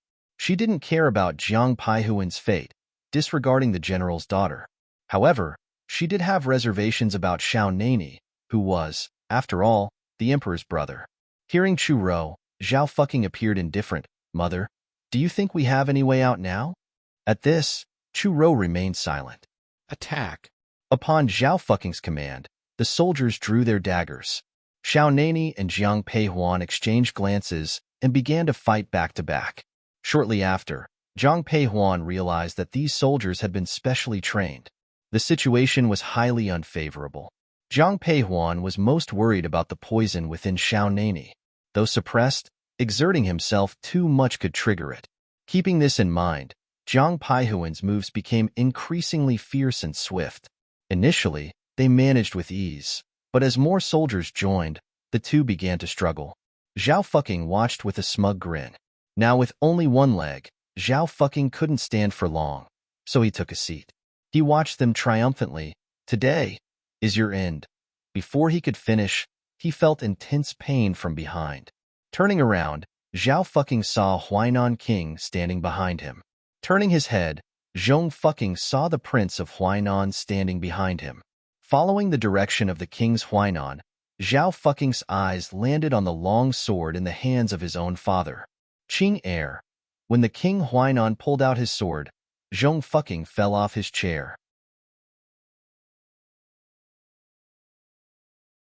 Hearing the commotion, everyone instinctively looked over. Chu Rou, the queen of Huainan Mansion, saw Zhao fucking on the ground. Her eyes widened in shock, followed by a scream of rage. Zhao fucking has already fallen. Do you still wish to continue fighting? Upon witnessing this, Jiang Paihuan's eyes revealed a hint of complexity. But in a moment, she addressed the encircling soldiers. When the soldiers heard Jiang Paihuan's voice, their eyes were filled with conflict. At this juncture, Xiaonani spoke in a cold voice, drop your weapons. If you do, one can overlook today's incident. Otherwise, he left the threat hanging, but the implication was clear from his tone. Hearing Xiaonani's words, the soldiers began to lower their weapons. Zhao Yang, I'm going to kill you. How could you kill your own son? Chu Rou, looking at the wound on Zhao fucking, suddenly lunged at Zhao Yang. Zhao Yang, caught off guard, never anticipated that Chu Rou would attack him, so she managed to scratch his face. Chu Rou's nails were sharp, leaving visible marks on Zhao Yang's face. Touching his face and seeing the blood, Zhao Yang's eyes were filled with darkness. As Chu Rou lunged again, Zhao Yang grabbed her wrist and flung her to the ground. Chu Rou, lying on the ground, glared at Zhao Yang, her eyes filled with hatred. Take the queen back to her room. She is not to leave without my permission. After Zhao Yang's words, Chu Rou was quickly escorted away. It seems, King Huainan, you were never poisoned at all. Zhang Peihuan said this. Hearing her words, Zhao Yang looked at her. As their eyes met, Zhang Peihuan's expression changed. Huan heir, be careful. No one expected Zhao Yang to suddenly attack. Although Zhang Peihuan reacted quickly, Zhao Yang was faster. Just as the sword was about to pierce Zhang Peihuan's heart, Xiao Nani pulled her hand, effectively deflecting Zhao Yang's blade. Holding Zhang Peihuan, Xiao Nani looked darkly at Zhao Yang, saying coldly, "It seems tonight was just a trap you set? You purposely used the Zhang family's arrows as bait to lure both of us here. I just wonder if you will face retribution for even killing your own son to achieve your goals." There was undeniable mockery in Xiao Nanya's eyes as he finished. Zhao Yang, after hearing this, gave Zhao Fucking's corpse a glance and whispered, "Those who wish to achieve great things do not get bogged down by trifles, especially when Zhao Fucking isn't your biological son." Zhang Peihuan interrupted before Zhao Yang could finish. Upon hearing Zhang Peihuan's words, surprise flashed across Zhao Yang's eyes, which quickly turned cold. Looking at Zhang Peihuan, he said coldly, "I didn't expect you to know this secret. How did you find out?" How she found out was naturally from her knowledge in her past life. In her previous life, Xiao Juanhao, aiming to win over the Huainan prince's residence, had someone monitor Zhao Yang's every move.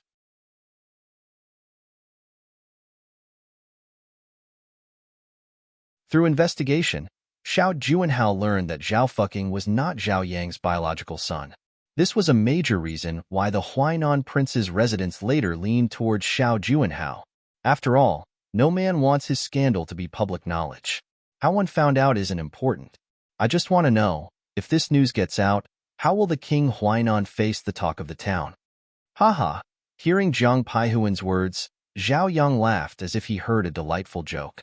However, there was not a hint of amusement in his eyes, only ruthlessness.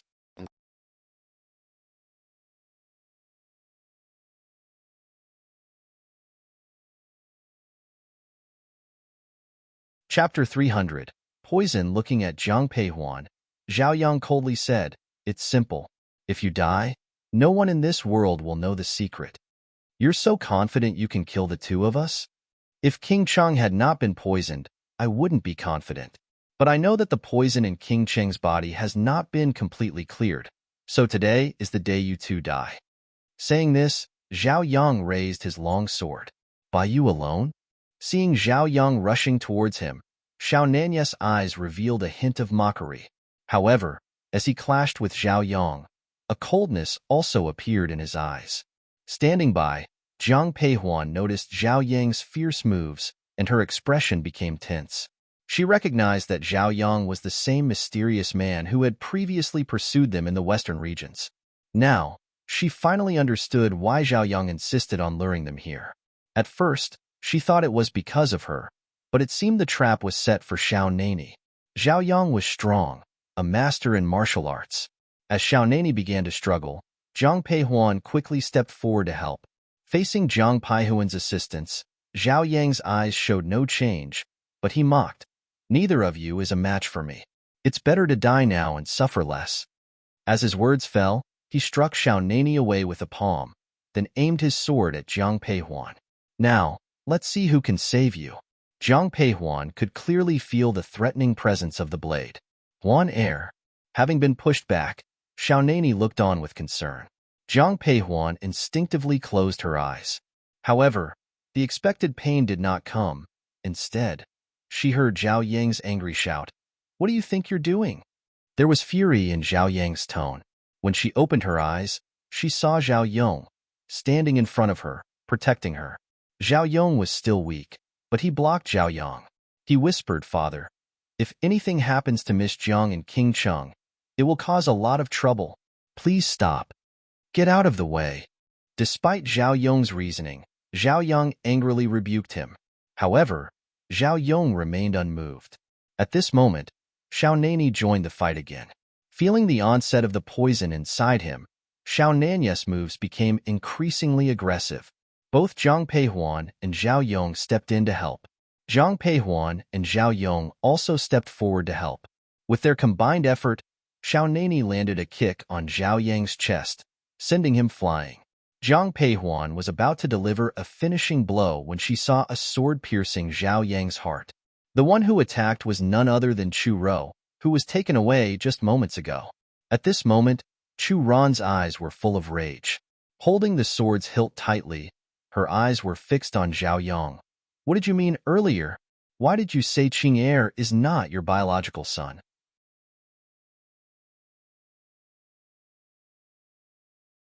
Why? Chu Ran's eyes were filled with a crimson rage. On the other hand, Zhao Yang, with a sword plunged into his heart, had eyes filled with unwillingness and resentment. He wanted to say something, but he couldn't make a sound. In the end, Chu Ro never got the answer she was looking for, as Zhao Yang drew his last breath and died. Xiao Nani. Zhang Peihuan turned to see Xiao Nani, whose face was pale as a ghost. When she touched his hand, she found it icy cold. Zhao Yong had a complex look in his eyes. Seeing Xiao Nani in such a state, he said to Zhang Peihuan, "His Highness is suffering from the effects of the poison. We should go to my chambers." Having said that, Zhao Yong picked up Xiao Nani. Zhang Peihuan didn't refuse and followed. "Please prepare the herbs and hot water for me." By the time Zhao Yong laid Xiao Nani on the bed, Zhang Peihuan had already written down the prescription. Receiving the prescription from her, Zhao Yong left without a word. Shortly after, everything Zhang Peihuan needed was brought to the room. Xiao Nani was shivering uncontrollably, his lips turning purple.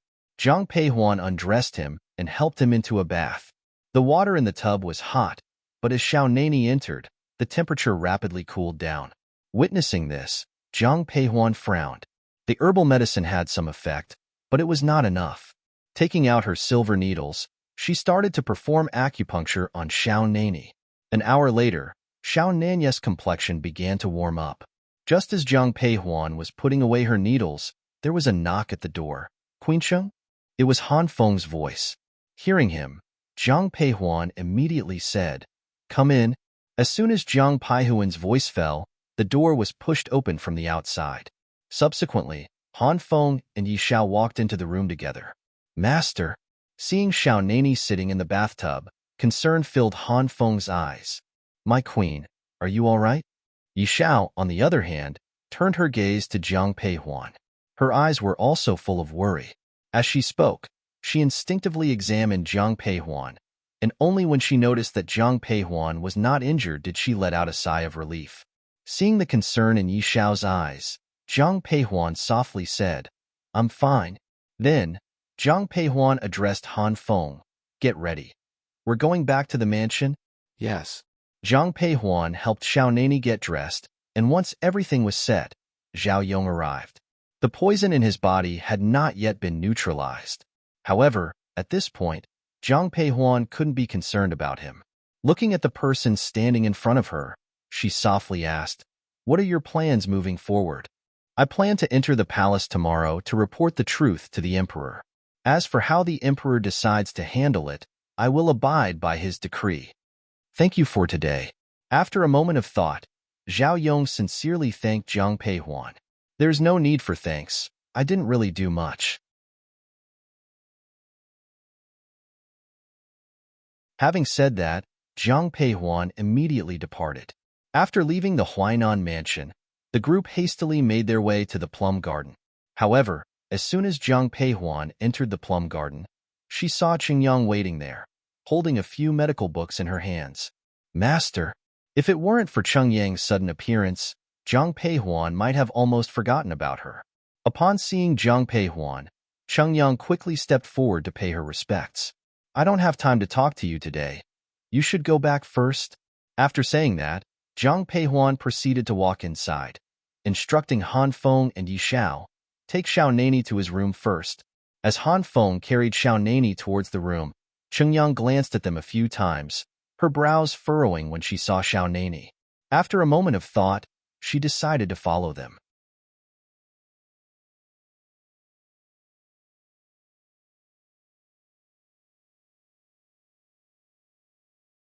Chapter 301.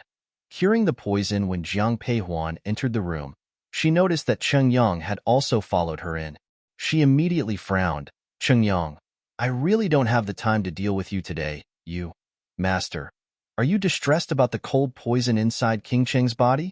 Upon hearing Cheng Yang's words, Zhang Peihuan furrowed her brows but still gently asked, "How do you know about the cold poison inside his body?" "It's written in the medical book." While speaking, Cheng Yang handed a medical book to Zhang Peihuan. Upon hearing this, Zhang Peihuan instinctively looked at the book. She then realized that this was the book that Xiao Nani had once sent her, though she had never had the time to read it. Taking the medical book from Cheng Yang, Zhang Peihuan carefully read its contents. By the end, her eyes reflected her internal struggle. "Queen, is there a cure for the master's poison?" While Zhang Peihuan was reading, Han Feng didn't dare to disturb her. However, when she closed the book, he couldn't help himself anymore. Hearing Han Feng's words, Zhang Peihuan nodded. "According to the medical book, there is indeed a way to counteract the cold poison inside Xiao Nani, but I've never seen such a method." Noticing the puzzled expressions on the faces of the others, Zhang Peihuan continued, "The book mentions that to counteract the cold poison, one must use poison against poison. We should gather poisonous scorpions, snakes, centipedes, and similar creatures, and then place Xiao Nani amongst them. But these are all highly venomous creatures. How can we leave the master among them?" One air. At this moment, the soft voice of Xiao Nani from the bed reached their ears. Hearing his voice, Zhang Peihuan instinctively turned to him. "Xiao Nani, are you awake? Do you feel discomfort anywhere?" Upon hearing Zhang Peihuan's question, Xiao Nani shook his head. He then looked at her and softly said, "One heard what you just mentioned. I think it's worth a try." "Master." Before Zhang Peihuan could speak, Han Feng, with evident disagreement in his eyes, exclaimed. Hearing him, Xiao Nani gave him a cold glance. "Even if I get bitten to death, it's me who dies. Why are you so concerned?" Han Feng was speechless. Seeing hesitation in Zhang Peihuan's eyes, Xiao Nani continued, "This medical book comes from the Medicine King Valley. Given that this method appears in it, there must be some feasibility to it. But as mentioned in the book, we need highly poisonous creatures. Where can we find them so quickly?" "Queen, I know someone who has them." Before Zhang Peihuan could finish speaking, Han Feng quickly interjected. Seeing her puzzled expression, he continued, "Young Master Chu has them."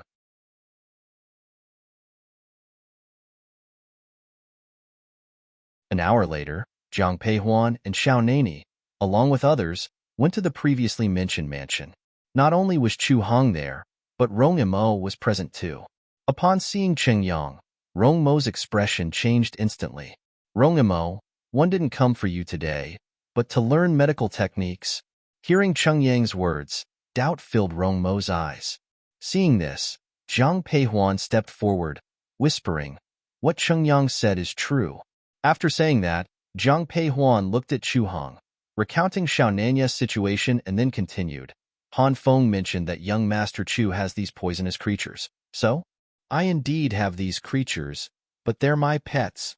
Upon hearing the word pets, Zhang Peihuan's eyes flickered. "Forget it. King Cheng's life is more important. Follow me." With that, Chu Hong headed inside the house. Seeing this, both Zhang Peihuan and Xiao Nani followed him. Upon entering the house, Chu Hong pressed something on a painting on the wall, and the wall in front of them automatically slid open. Chu Hong led the way, with Zhang Peihuan and Xiao Nani following closely behind. As soon as they entered, Zhang Peihuan felt a cold sensation, and there was a peculiar smell in the air. As they moved further in, Zhang Peihuan heard a rustling noise. Looking in the direction of the sound, she saw a sight that even her brave self found chilling.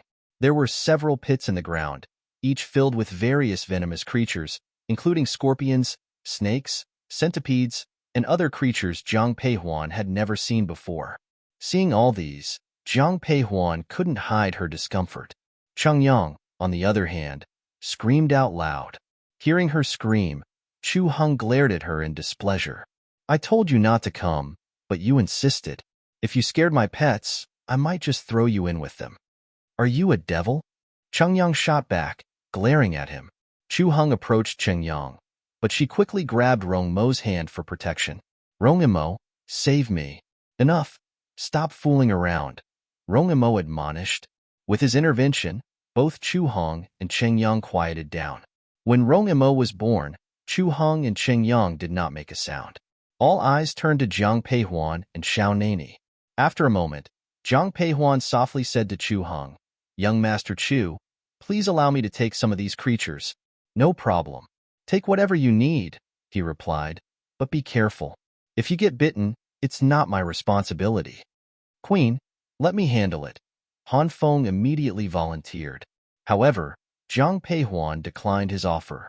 Facing Han Feng, she said, "No need. One have a method."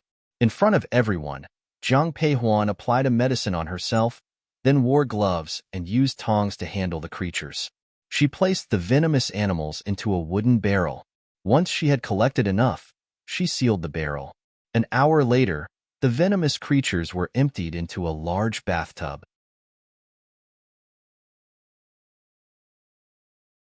Seeing Xiao Nani preparing to undress, Jiang Peihuan was visibly torn. However, Xiao Nani seemed calm. He reassured her, "It's all right, don't worry." Jiang Peihuan only nodded in response. Stripping off his outer clothes, Xiao Nani was only in his undergarments as he stepped into the bathtub. Upon sitting down, a look of pain immediately crossed his face. After a moment, Xiao Nani gripped the edge of the tub tightly, yet he didn't make a sound. Jiang Peihuan sat beside him. Seeing the expression on his face, her eyes were filled with concern. She couldn't say or do anything. All she could do was sit silently and wait. At first, Xiao Nani held onto the tub's edge with just one hand. Later, he clung to it with both hands, veins protruding from the back of his hands. Jiang Peihuan clutched a handkerchief tightly, not daring to make a sound. Yet, noticing Jiang Peihuan's worried gaze, Xiao Nani managed to whisper with a gentle smile, "Huan Er, please wait outside for me."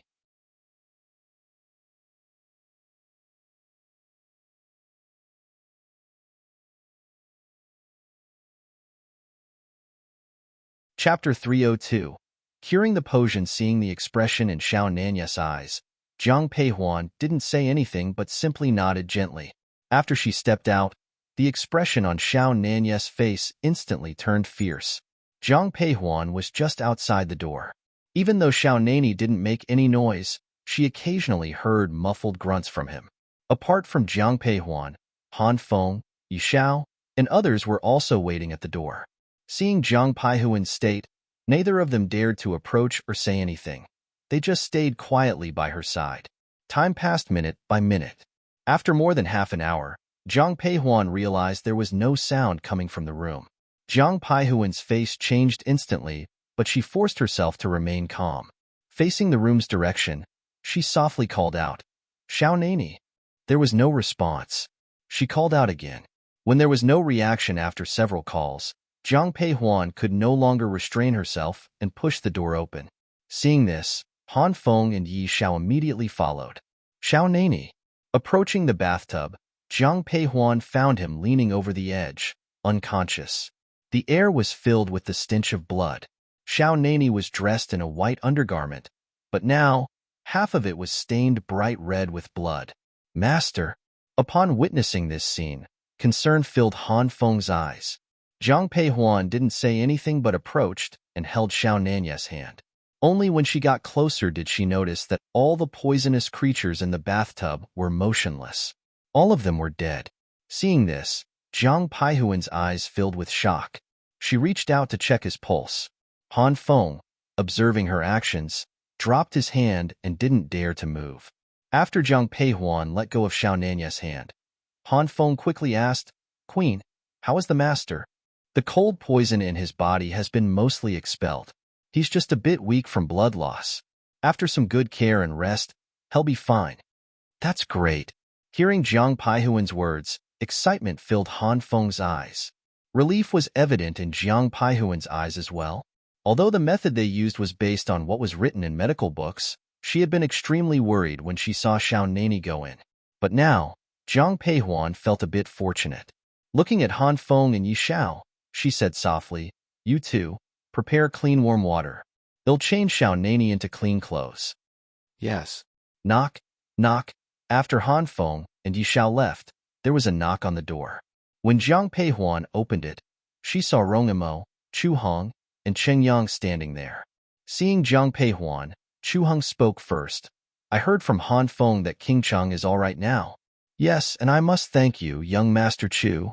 As long as the poison inside King Cheng can be removed, it's nothing.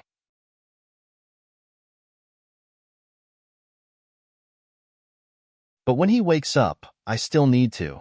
Since King Cheng is okay, I won't disturb the queen anymore. Before Chu Hong could finish speaking, he was abruptly interrupted by Rongamo. As Rongamo spoke, he directly dragged Chu Hong away. Master, they'll come to see you later. Cheng Yang quickly stepped forward as he watched Rongamo leave, and after a few words, she chased after Rongamo. Soon, Han Feng prepared hot water. As Xiao Nani was helped into the bath, Jiang Peihuan's eyes were filled with complex emotions. Xiao Nanya's body was covered with various wounds, all bite marks. Using venom to counteract venom had been effective, but Xiao Nani had suffered immense pain. After carefully applying medicine to Xiao Nanya's wounds, Jiang Peihuan dressed him in clean clothes. By now, it was already late at night. In the early hours, Jiang Peihuan felt an increasing warmth beside her. It felt as though she was getting scalded. She instinctively opened her eyes. Upon waking, Jiang Peihuan realized that Xiao Nani had developed a fever. His temperature was blazing hot, yet his face was as pale as death. Seeing Xiao Nani in this state, Jiang Peihuan was filled with concern. She fetched some warm water and poured out medicine from a porcelain bottle. But no matter how she tried to feed him, Xiao Nani couldn't swallow. In the end, she dissolved the medicine in water and drank it. Approaching the bed, she bent over and directly kissed Xiao Nanya's lips, allowing him to swallow the medicinal liquid. After ensuring he took his medicine, she began to use acupuncture on him. An hour later, Xiao Nanya's complexion improved somewhat. Both of them were soaked in sweat, but Jiang Peihuan ignored her own state and swiftly changed Xiao Nanya's clothes. By dawn, Xiao Nani, who was lying in bed, opened his eyes. He seemed a bit dazed. Noticing the warmth in his palm, he saw Jiang Peihuan by his side. A gentle warmth filled his eyes. Even though he was careful, Jiang Peihuan woke up when he moved his hand. Xiao Nani, you're awake? Seeing him awake, Jiang Peihuan instinctively touched Xiao Nanya's forehead. Feeling the normal temperature, she let out a sigh of relief. Your fever's gone. As she spoke, a smile appeared in her eyes. Seeing her smile, the corner of his mouth also lifted. You've worked hard last night, Huan Air. We don't need to say such things. Watching Xiao Nani sit up, Jiang Peihuan continued. Now that you're awake, they'll head back. All right. Xiao Nani had no objections to her plan. However, in the carriage, Jiang Peihuan softly said, although the cold poison inside you has been dispelled, you've lost a lot of blood and need to rest. Once we get back, I plan to bid farewell to my parents and return to the Cheng mansion. Even though she knew her parents wouldn't object, she didn't want to cause any trouble by letting Xiao Nani recuperate in the Jiang residence. Hearing her words, Xiao Nani simply nodded. They'll follow your lead.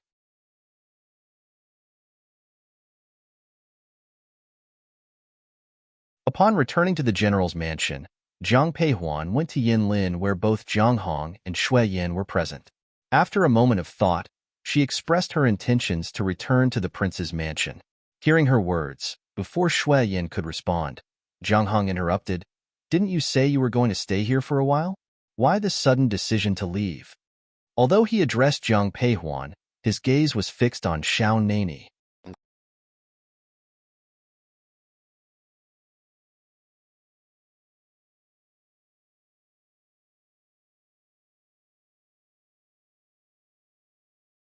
Chapter 303. Zhao Yong entering the palace facing Jiang Hong's expression. Xiao Nani briefly explained his condition. However, regarding the poisoning, Xiao Nani only mentioned it was a leftover from a past battlefield. After all, if you need to recuperate, do it at General Mansion. In the Cheng Mansion, apart from you two as a couple, there are no elders. It might as well be better for King Cheng to recover at General Mansion before returning to the Cheng Mansion, Jiang Hong suggested immediately upon hearing Xiao Nanya's words. Yet, Xiao Nani remained silent, turning his gaze to Jiang Peihuan. Seeing her nod, he smiled and addressed Jiang Hong. In that case, thank you, father. You two should dine with me today. 111 Instruct the kitchen to prepare some blood-nourishing dishes. Thank you, mother. After breakfast in Yinlin, Jiang Peihuan and Xiao Nani returned to Plum Garden. Just as they stepped into the courtyard, Jiang Peihuan saw a white figure rushing towards her. Xiaobai had grown significantly. Despite only being a few months old, it now resembled a mature wolf, weighing over 300 pounds. As Xiaobai charged towards Jiang Peihuan, she could feel a gust of wind. Xiaobai, don't mess around. Although Xiaobai was sprinting directly towards her, it halted right in front of her, rubbing its big head affectionately against Jiang Peihuan. If it weren't for the fact that no matter how hard Xiaobai tried, it couldn't wag its tail, Jiang Peihuan would have thought it was a dog rather than a wolf. Looking at Xiaobai circling around her feet, she bent down and gently patted its head. Observing this, Xiao Nani remarked in a slightly irritated tone, "Look at yourself. Do you even resemble a wolf anymore?" Seemingly understanding his words, Xiaobai bared its teeth at him. Xiao Nani's expression cooled instantly. "Dare to bare your teeth at me again, and I'll pull them out." Hearing this, Xiaobai retracted its neck, no longer looking at Xiao Nani, and turned its gaze back to Jiang Peihuan. Jiang Peihuan, having grown accustomed to their playful banter, smiled and said, "All right, go and play with Lu Er." Upon hearing her words, Xiaobai ran off happily. While the servants of the general's mansion were terrified of Xiaobai, they kept quiet knowing it was Jiang Peihuan's pet. In the following days, Xiao Nani spent most of his time in Jiang Peihuan's plum garden. Jiang Peihuan dedicated herself to helping Xiao Nani recuperate. While examining his pulse, she discovered various internal injuries from his past battles and wanted to provide thorough care for him during this period. Meanwhile, Zhao Yong entered the palace. Emperor Qi Ming looked at Zhao Yong, who was kneeling on the ground with a complicated gaze.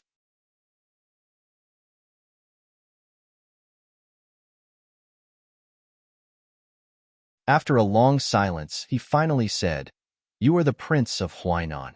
After your father's death, you were supposed to inherit the title. However, I fear that once you marry and have children, the tragedy of your father might repeat. Hence, I've decided to grant you the title of Marquis of Huainan, and the title will not be hereditary." "Thank you, Your Majesty." Regarding Emperor Qi Ming's decree, Zhao Yong showed no surprise. After hearing the emperor's words, he immediately knelt down to express his gratitude. Seeing that Zhao Yong's demeanor was unchanged, with no sign of dissatisfaction in his eyes, Emperor Qi Ming looked slightly more pleased. After a moment of thought, he addressed Zhao Yong. "The Huainan queen might be your birth mother, but she dared to kill her husband, which is a heinous crime. Out of respect for the loyal legacy of the Chu family, one won't punish her. However, when you return home, confine her to a yard and do not let her out again." "Yes." "Rise. You may leave now." "I will take my leave." After bowing to Emperor Qi Ming, Zhao Yong left the Qinqing Palace. Upon leaving the palace, as Zhao Yong prepared to depart, someone approached him. "Your Highness, the great Empress Dowager wishes to see you." In the Xineng Palace. After hearing about the death of the King Huainan, the great Empress Dowager was promptly informed. Listening to the old nanny narration, the great Empress Dowager couldn't help but curse. "He's such a waste to have died at the hands of a woman. The king's death is inconsequential, but King Chang is still alive and well." Hearing this, the great Empress Dowager's already sour expression deepened.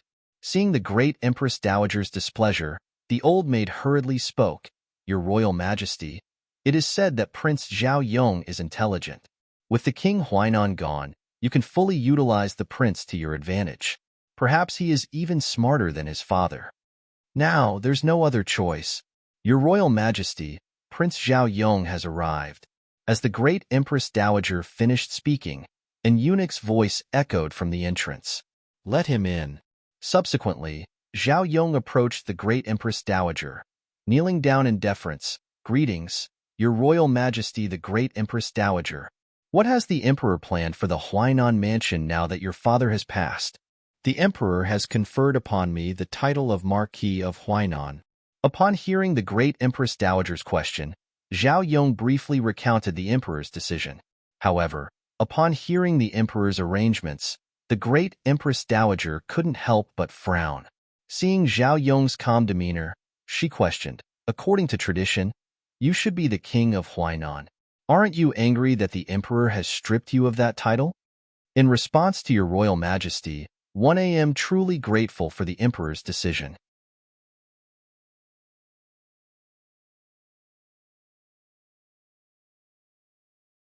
As Zhao Yong spoke, the great Empress Dowager observed him closely, noting his sincere and nonchalant expression, which pleased her further. Looking at Zhao Yong, she continued, do you know that before his death, your father was working for me? Hearing this, a look of surprise appeared in Zhao Yong's eyes. His mind raced back to the time when his father attempted to assassinate Xiao Nani on the way to the western regions. He had assumed it was on the emperor's orders, never suspecting that it might have been instigated by the great Empress Dowager. Seeing Zhao Yong's silence, she pressed on, you're an intelligent person. Surely you understand why I've summoned you today? Your servant is slow-witted. One seek the great Empress Dowager's clarification. Hearing his response, a shadow crossed the great Empress Dowager's eyes. But after a moment's pause, she stated directly, I have only one purpose in summoning you. I hope you will serve me. What does the great Empress Dowager command? My command to you is simple. Kill Xiao Nani. Even though he had suspected as much, Zhao Yong couldn't conceal his shock upon hearing these words. As long as you can kill Xiao Nani, one can reinstate your title as the king of Huainan. So, will you agree to serve me? Hearing the great Empress Dowager's words, Zhao Yong's initial instinct was to refuse.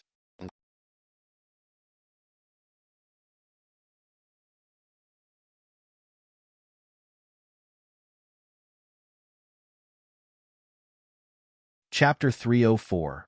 Informing the plan of Great Empress Dowager, but for some unknown reason, he suddenly nodded, yes.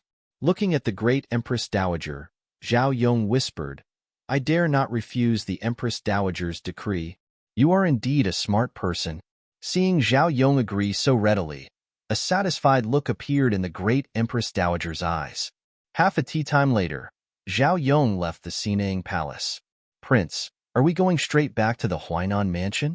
As they approached the palace gate, Zhao Yong's attendant asked him.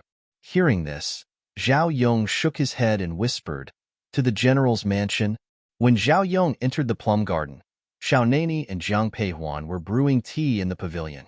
The water used for the tea was snow collected by Yu Air during a snowfall. When Zhao Yong was led into the pavilion, he saw Xiao Nani reading in a chair while Jiang Peihuan was preparing tea. Jiang Peihuan's sleeves were neatly tied up. Whether she was brewing or pouring tea, in her hands, it looked like a painting. Hearing footsteps, both Jiang Peihuan and Xiao Nani looked towards the pavilion entrance. Prince, you can go in by yourself. When Xiao Nani and Jiang Peihuan were together, made like Yu Air, Lu Air, and Yi Xiao wouldn't disturb them. When Yu Air led Zhao Yong to the pavilion, she left. Zhao Yong then lifted the curtain and entered. Seeing him come in, Jiang Peihuan gestured to the seat opposite and said softly with a smile, Prince Huainan, please have a sit. Hearing Jiang Peihuan's invitation, Zhao Yong sat down across from her. As he sat, Jiang Peihuan poured him a cup of tea. When she picked up the teacup, Zhao Yong quickly reached out to take it. When he took the teacup, Zhao Yong's hand accidentally touched Jiang Peihuan's fingertip. He reacted as if burnt and withdrew his hand quickly. The tea was spilled instantly. The boiling hot tea splashed everywhere. As the cup overturned, Xiao Nani quickly reached out and shielded Jiang Peihuan with his sleeve. I'm sorry, I didn't hold it steady. Jiang Peihuan shook her head at Xiao Nani and then looked at Zhao Yong. The tea was hot. Were you burned, Prince Huainan? I'm fine. Jiang Peihuan poured another cup of water for Zhao Yong. But before she could hand it to him, Xiao Nani had already taken it. Placing the teacup in front of Zhao Yong, he said softly, Prince Huainan, try this tea. Thank you. Zhao Yong took a sip and then looked at Xiao Nani. The emperor has conferred upon me the title of Huainan Marquis. Also, I was summoned by the great Empress Dowager today. Zhao Yong briefly repeated what the emperor and he discussed, then continued, Your Highness, the great Empress Dowager summoned me to plot against you.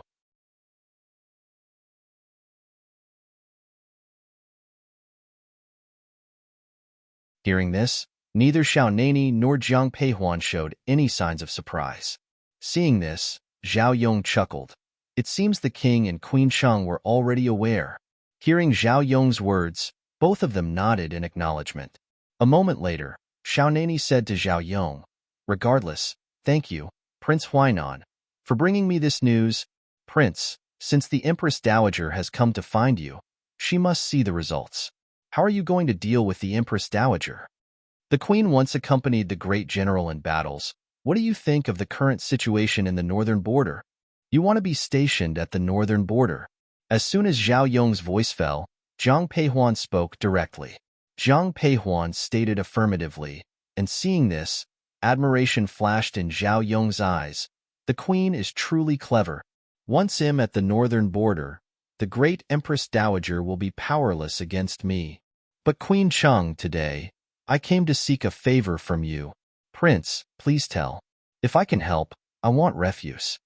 During this period of time, Zhao Yong had helped her a lot, so when Jin Peihuan heard his words, she said directly. Meeting Jiang Peihuan's gaze, Zhao Yong whispered, "If I go to the northern border, there will be no one to care for my mother. I hope the queen can look out for her." "All right." Jiang Peihuan agreed without hesitation. A moment later, Zhao Yong left the plum garden. After he left, Jiang Peihuan looked at Xiao Nani. "It seems the great Empress Dowager's tolerance towards you has reached its limit. If it wasn't for the threat I posed back then, she probably would have already sent assassins to the general's mansion." There was a mocking look in Xiao Nani's eyes as he spoke. After a brief silence, Jiang Peihuan asked, "Have you thought about telling Emperor Qiming about this? Although my imperial brother has been lenient with me, all this is because I'm the King Cheng of Qi Kingdom. Once he knows I'm not from the Shao family, I fear he might be the first to kill me." Hearing this, Jiang Peihuan didn't know how to respond. She had witnessed the ruthlessness of the royal family in her past life. "Never mind, let's not talk about this. Tomorrow is the day your sister marries into the Chao family. As the elder sister, have you prepared a gift? I almost forgot if you didn't mention it." Jiang Peihuan had been so engrossed in the plum garden these days, she had forgotten entirely. When Xiao Nani heard this, his eyes revealed a hint of helplessness. As Jiang Peihuan was pondering whether to visit Jiang Ruyun that night, Jiang Ruyun herself came to the plum garden. "Your Highness, elder sister?" Upon seeing Xiao Nani, Jiang Ruyun promptly greeted him. Although Xiao Nani's attitude towards her had softened a lot, Jiang Ruyun still looked a little scared when she saw Xiao Nani. "You guys can have a chat." Xiao Nani nodded to Jiang Ruyun and then told Jiang Peihuan before heading straight to his study.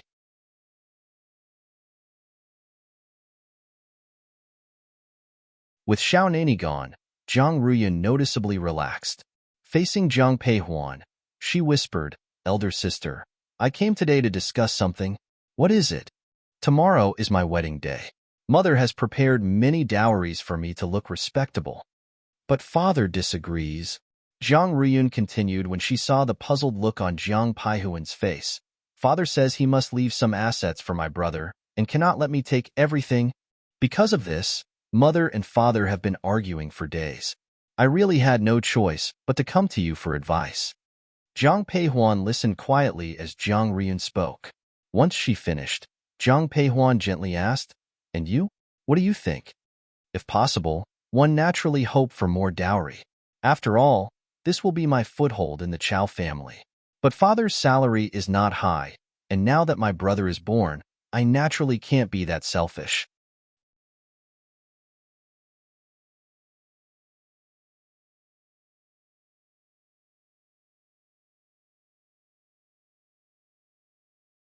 Chapter 305. Jiang Ruyun's marriage. "So, I only plan to take half of the dowry my mother prepared for me."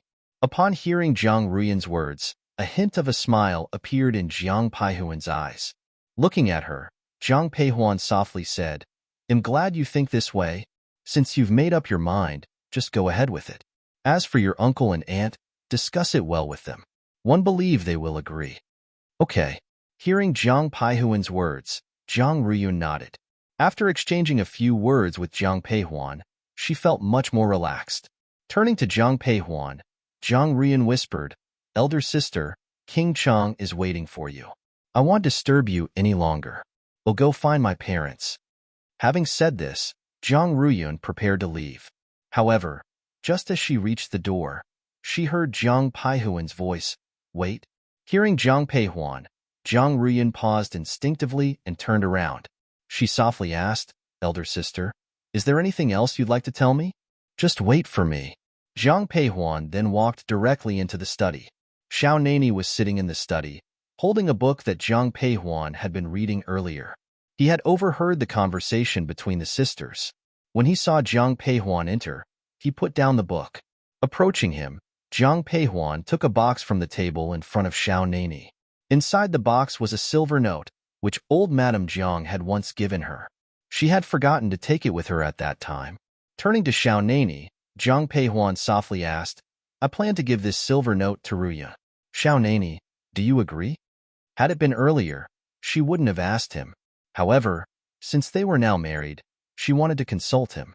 Smiling, Xiao Nani replied, "Of course, one have no objections, not to mention that this is originally your dowry. Even if you wanted to give all the silver in the mansion as a dowry to your sister, one wouldn't mind." Jiang Peihuan smiled at his words. Knowing Jiang Ruyun was waiting, she didn't linger. Holding the box, she walked out. Standing next to Jiang Ruyun, she handed over the box. Seeing the box, Jiang Ruyun looked puzzled and whispered, "Elder sister, what is this?" "It's an addition to your dowry." "No, you already added to my dowry before. How can I take more of your money?" Before Jiang Ruyun could refuse, Jiang Peihuan already pushed the box to her. "If I'm giving it to you, just accept it. With this silver, it might be easier to convince your aunt and uncle." Initially, Jiang Ruyun wanted to decline, but after hearing Jiang Peihuan's last words, she silently accepted the money, gave a formal bow and whispered, "Thank you, elder sister. It's getting late, you should go." Jiang Peihuan didn't know what Jiang Ruyun told her parents, but the next day, Zhou Rongfang was finally seen smiling.